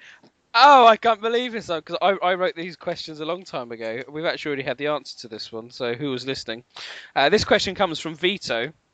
What's the name of the owner of the motel in the scrap scenario A Day in Raccoon City? There's only one name given, isn't there? Yes, I'm only looking for it. So the owner of the motel? We've had the answer already. Yeah, I wasn't listening. Oh, well. This was a scrapped Outbreak scenario. Yes, from File 3, presumably. Okay, question number 3. What is the rough translation of El Veltro or Il Veltro? The typing in the background is just ridiculous. Brilliant. Question number 4. What is in the emissions tower? Well, where is the emissions tower and what game is this? Outbreak. Oh, yeah, it's in the university, isn't it? Mm. The emissions tower? Can you just repeat that question one more time, please? Yes. What is in the emissions tower? I expect you to do quite well this week, Sean. I really am not. You said you invested a lot of time in Outbreak. I can't remember what was in the emissions tower. And we'll move on to finally question number 5. There's quite a few options here. Tell me one major event that occurred in 1999. In the Resident Evil timeline. In the Resident Evil timeline, yes. That is the end of the questions. Join us after this when we'll run through the answers.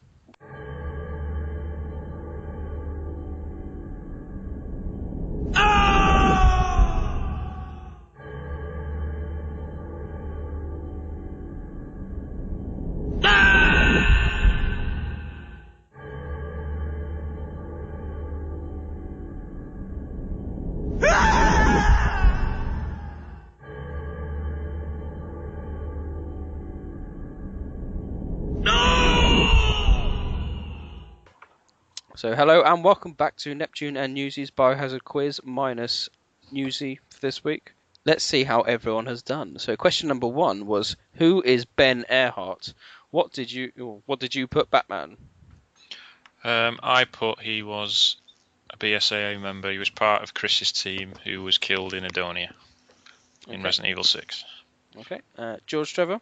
Yeah, that's exactly what I put. He is BSA on Chris's team and was killed in Adonia. Mr. Spencer? Yeah, pretty much same here. Like one of the soldiers who died under Chris's command, and he was also shown the iPhone thing that Piers showed him when he was drinking. I like the detail. Mr. Star Tyrant? Yeah, I got the same as everybody else, except I didn't. Except you didn't. No, I had no idea. Oh right. I feel ashamed. Well. I used to scrutinise details like this once upon a time. I need to really get back into all this. I feel ashamed. Yes, it is points there for Batman, George, and Mr. Spencer. I couldn't put it better. BSA agent killed in Adonia, Resident Evil 6, Chris's team. Points there for everyone except Sean.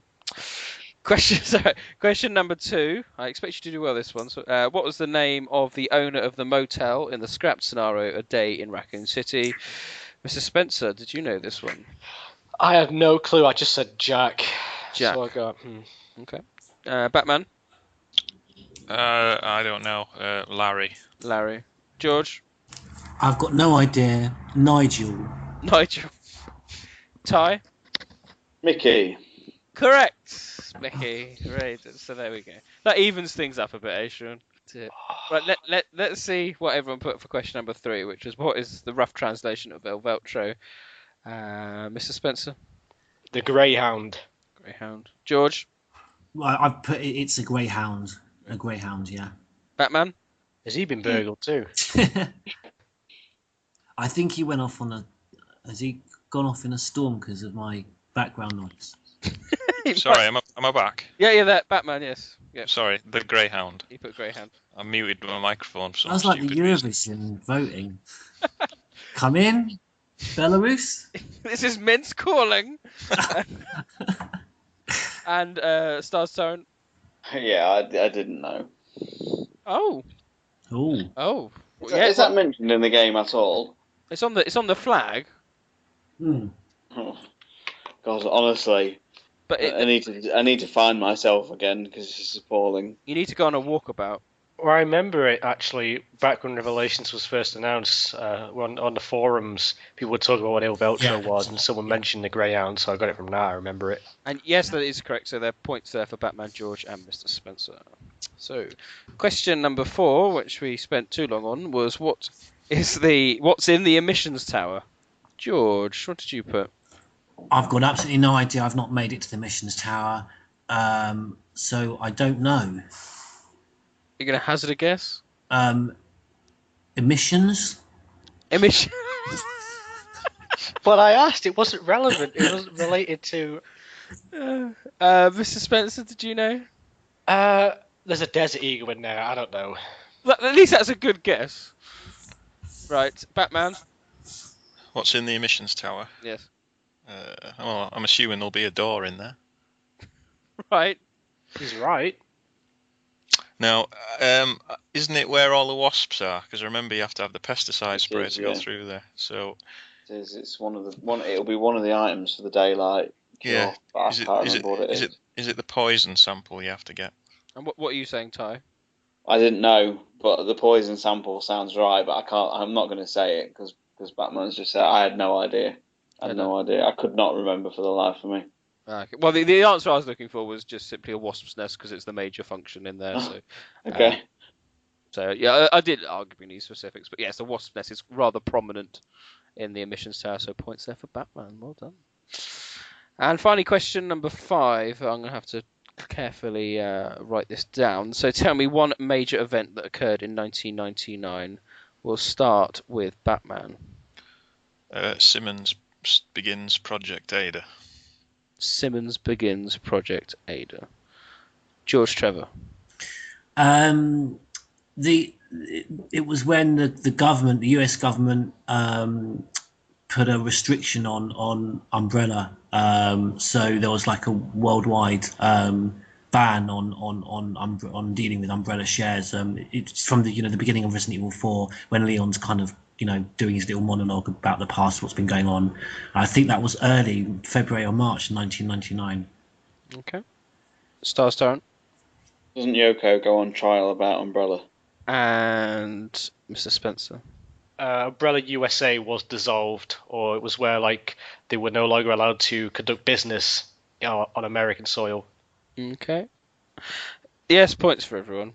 I thought it was a lot harder than I thought, but never mind. Very good. Other answers you could have had include lawsuits filed against Umbrella, so that obviously that ties in with your answer, Ty. Strapcom founded. Oh, yeah. I should have said that. Well, that's a good one. Jill and Chris's private anti-biohazard unit founded by the GPC.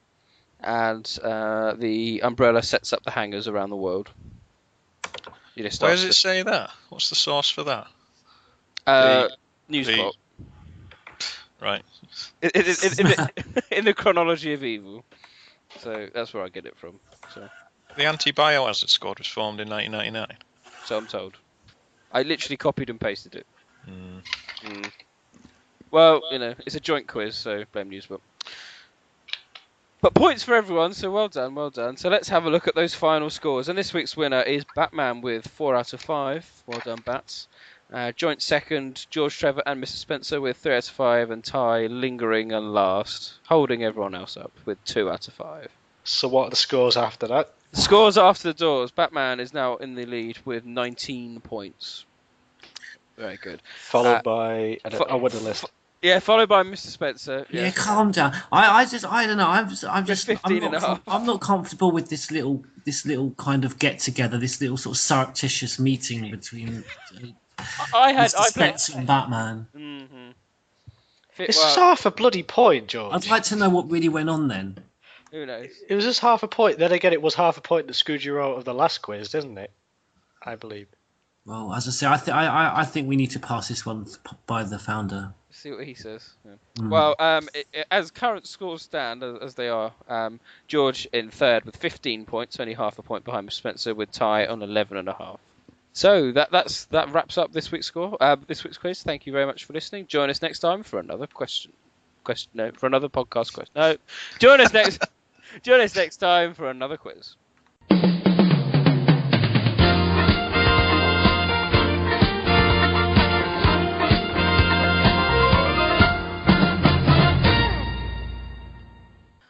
Very good. So, looking forward to our next podcast, which at the current pace will probably be in 2014. I'm hoping we are going to do a Revelations HD podcast. Yep. I think there is enough to discuss with the HD-ness and all the new features. Do it next if you want. That was the plan. I think we're going to do that one, and then after that we're going to be looking at Outbreak File 2. Or maybe even 0. We have not done 0 yet, have we? We have neglected 0 for quite some time. Perhaps we should bring 0 ahead of Outbreak 2 and finish with Outbreak 2 and then 3 and then... Plenty of things to say about 0. Plenty of things. And hopefully by that time we'll have something else to discuss, i.e. Resident Evil 7 trailer. Who knows? We haven't done Last Escape yet. We have done Last Escape, yes. Or maybe a Revelations 2 or whatever. Anything like that would be nice. When's Tokyo Game Show? Because It's like That's September time. September, so that could be the next clue as to when we get something. So, yeah. So next time we're going to be doing Revelations HD, which of course been released on PlayStation 3, Xbox 360, and PC. If you've got any comments you'd like to discuss them, feel free to either email myself or Bats or Mr. Spencer or even George Trevor, and we can get them played on the podcast so we can all listen to your lovely voices. Wait, email me. Don't you know my email? Oh, don't they? Okay, don't email Mr. Spencer. He's elusive. Anyway, so on that note, I think that will conclude our podcast. Thank you very much for listening. It's goodbye from me, Neptune. It's goodbye from me, Batman. Goodbye from me, George Trevor. And it's goodbye from me as well, Mr. Spencer. Goodbye from me, Stars Tyrant. Don't forget, mass production. Ridiculous.